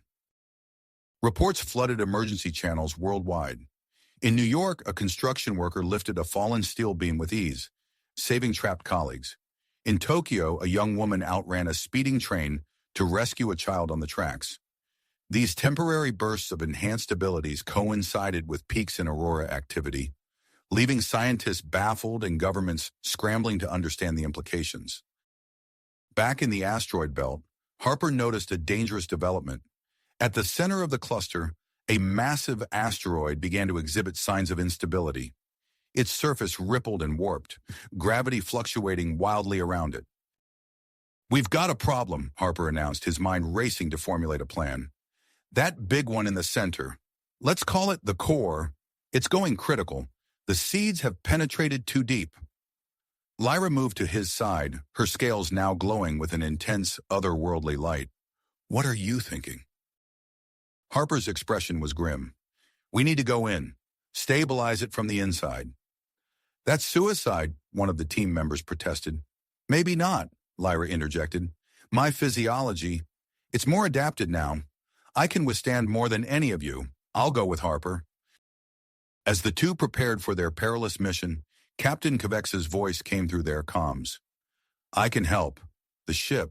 We've developed something. Protection. Minutes later, Harper and Lyra stood at the edge of their asteroid, encased in biomechanical suits extruded from the Voth-hybrid ship. The protective layers pulsed and shifted, adapting to their hybrid bodies. Last chance to back out, Harper said, looking at Lyra. She met his gaze, tenacity evident in her reptilian eyes. Let's save the solar system. As they prepared to launch themselves toward the unstable core, a burst of static came through their comms. Dr. Elena Vasquez's voice, broken and fragmented, reached them from the lunar base. Harper, Lyra, I've found control the seeds, method to stabilize. You need to... The transmission cut off abruptly as another pulse from the wormhole created a communication blackout. Harper and Lyra shared a look of frustration and concern. We've got incomplete intel and experimental suits, Harper said, his voice tight. Ready to jump into the belly of an unstable, seed-infested asteroid? Lyra's response was to launch herself towards the core, her biomechanical suit glowing as it protected her from the vacuum of space. Harper followed close behind, their forms dwarfed by the massive, roiling surface of the asteroid. As they approached the core, its surface seemed to react to their presence, rippling and splitting to reveal a dark, pulsing interior. Harper and Lyra plunged into the opening, disappearing into the heart of the asteroid that held the fate of the solar system in its unstable grasp. Core. The moment they breached the surface, Harper and Lyra found themselves engulfed in a chaotic maelstrom of energy and matter.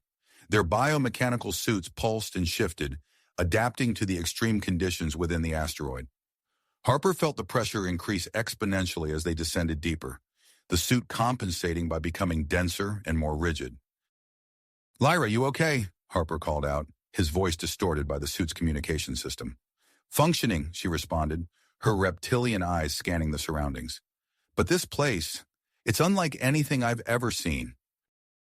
The interior of the core was a maze of crystalline structures, glowing with an eerie, pulsating light. Hybrid seed tendrils snaked through the formations, growing and spreading at an alarming rate. The walls seemed to shift and move, making it difficult to maintain their bearings. Harper activated his portable scanner, its holographic display flickering to life in front of him. I'm picking up intense energy readings ahead.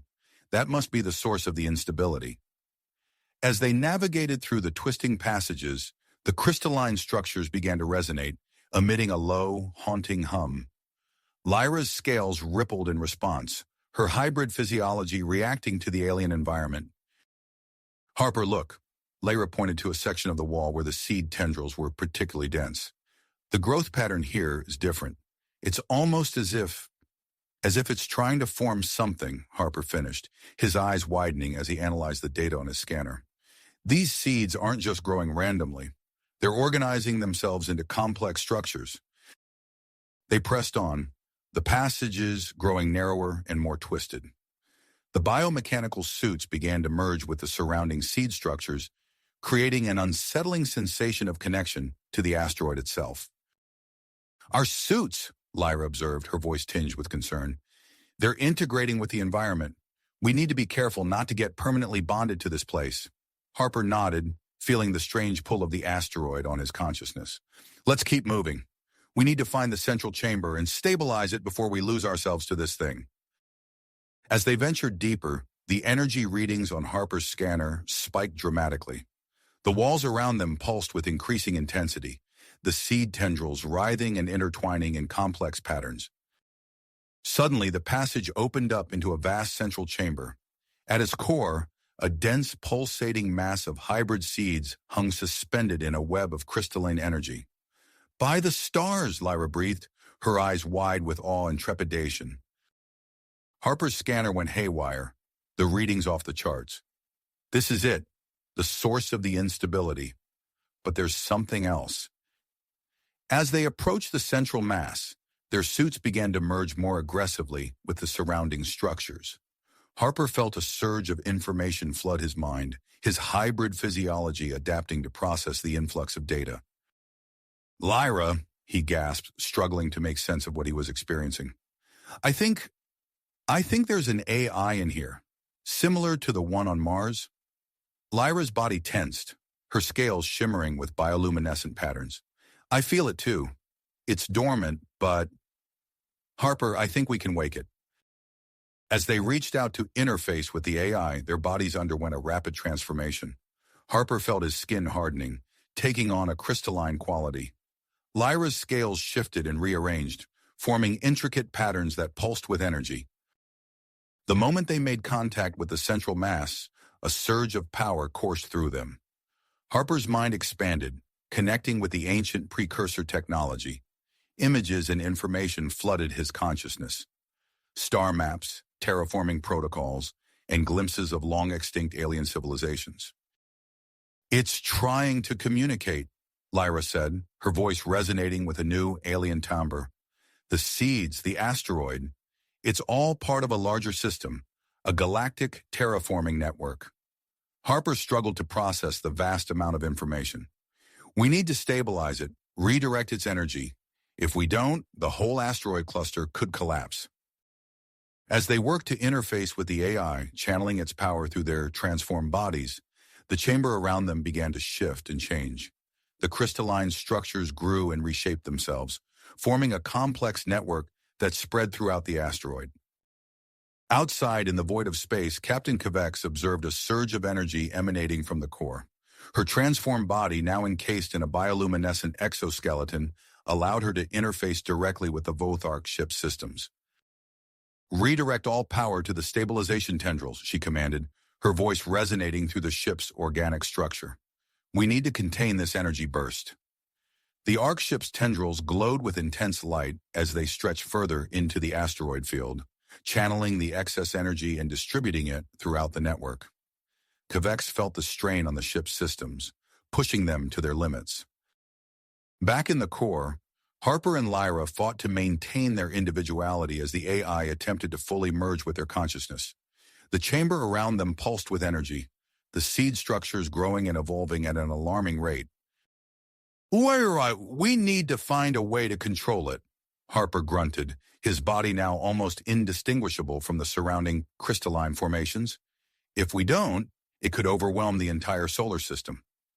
Lyra, her form a shifting mass of scales and bioluminescent patterns, reached out with her mind. "There's a frequency, a pattern in the AI's code. If we can isolate it—" As they struggled to gain control of the rapidly evolving system, the wormhole maintained by Will's seed ship began to fluctuate wildly. Gravitational waves rippled through space, threatening to tear apart the delicate balance they had fought so hard to maintain.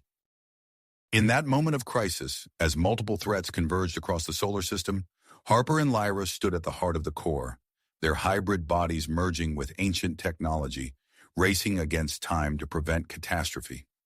The fate of Earth, Mars, and the future of human-alien relations hung in the balance, dependent on their ability to master the power surging through them and stabilize the cosmic forces they had unwittingly unleashed.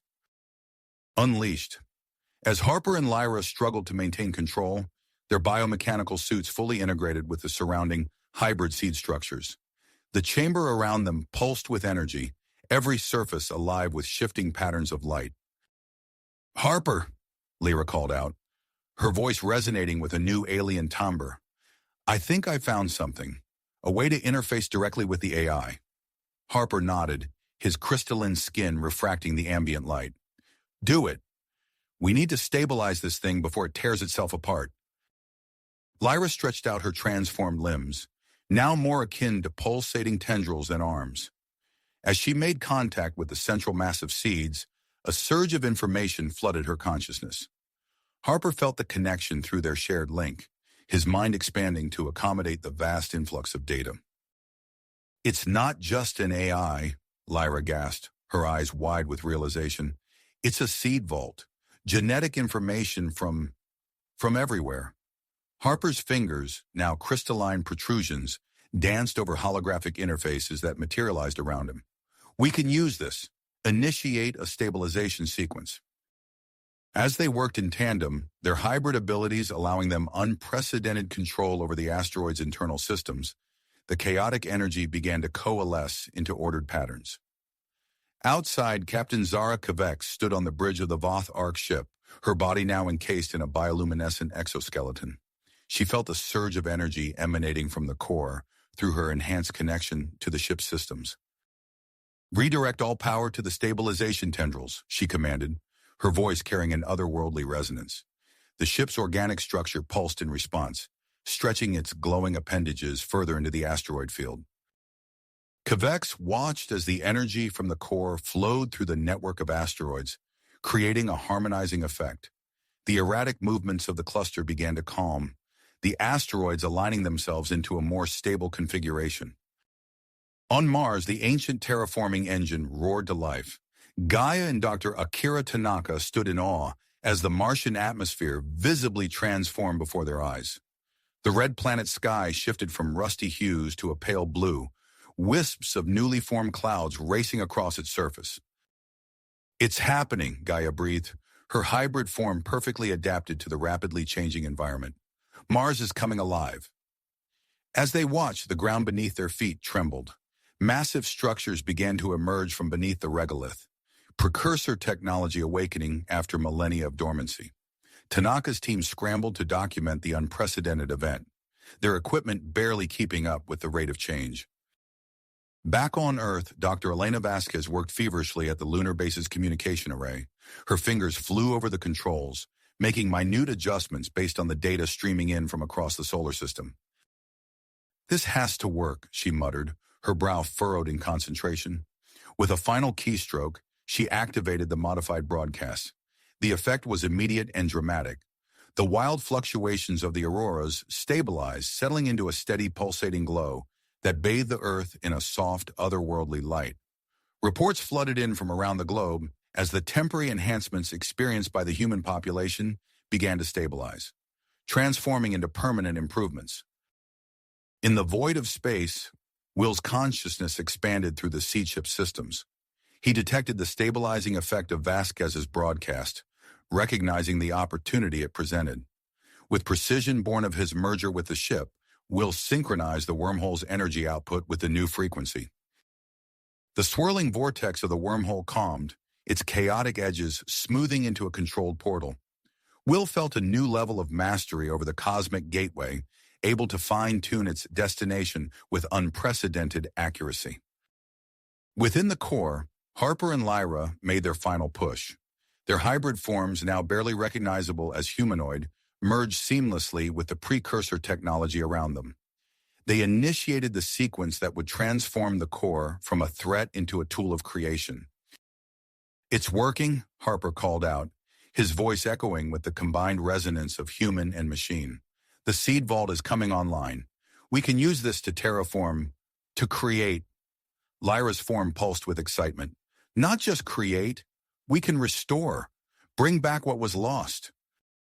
As their efforts reached a crescendo, the combined work of all teams across the solar system bore fruit. The asteroid cluster, now under full control, gracefully altered its trajectory away from Earth. The Voth-hybrid ship, evolved into a marvel of organic mechanical engineering, took up position as a guardian of the transformed network. On Mars, vast habitable zones sprang into existence. The human-Martian hybrids, led by Gaia, began preparations for the first true interspecies colony. Tanaka's team coordinated with Earth and the lunar base, organizing the logistics for the incoming wave of evacuees and colonists. Will's seed ship, now in perfect harmony with the stabilized wormhole, established a safe passage to the network of precursor outposts scattered across the galaxy. The ship's sensors detected signals from distant stars, hinting at the vast potential for exploration that lay ahead. As the immediate crisis subsided, a new era dawned for humanity and its alien allies. The hybrid transformations that had begun as a threat had become the key to survival and evolution. Earth, its environment stabilized by the controlled growth of hybrid seeds, entered a period of rapid recovery and advancement. In the heart of the core, Harper and Lyra began the process of disengaging from the precursor systems. Their bodies slowly reverted to a more recognizable form, though forever changed by their experience. "We did it," Lyra said, her scales shimmering with residual energy. Harper nodded, his eyes reflecting the newfound knowledge they had gained. "We did, but this is just the beginning." As they prepared to return to the transformed asteroid network, both knew that the greatest challenges and opportunities still lay ahead. The solar system had been saved, but the true test of this new hybrid civilization was yet to come. You have reached the end of the story. If you enjoyed this story and want to support us, please leave a like and subscribe to our channel, and for every comment that says 88, I will heart every single one of them. Thank you for your time.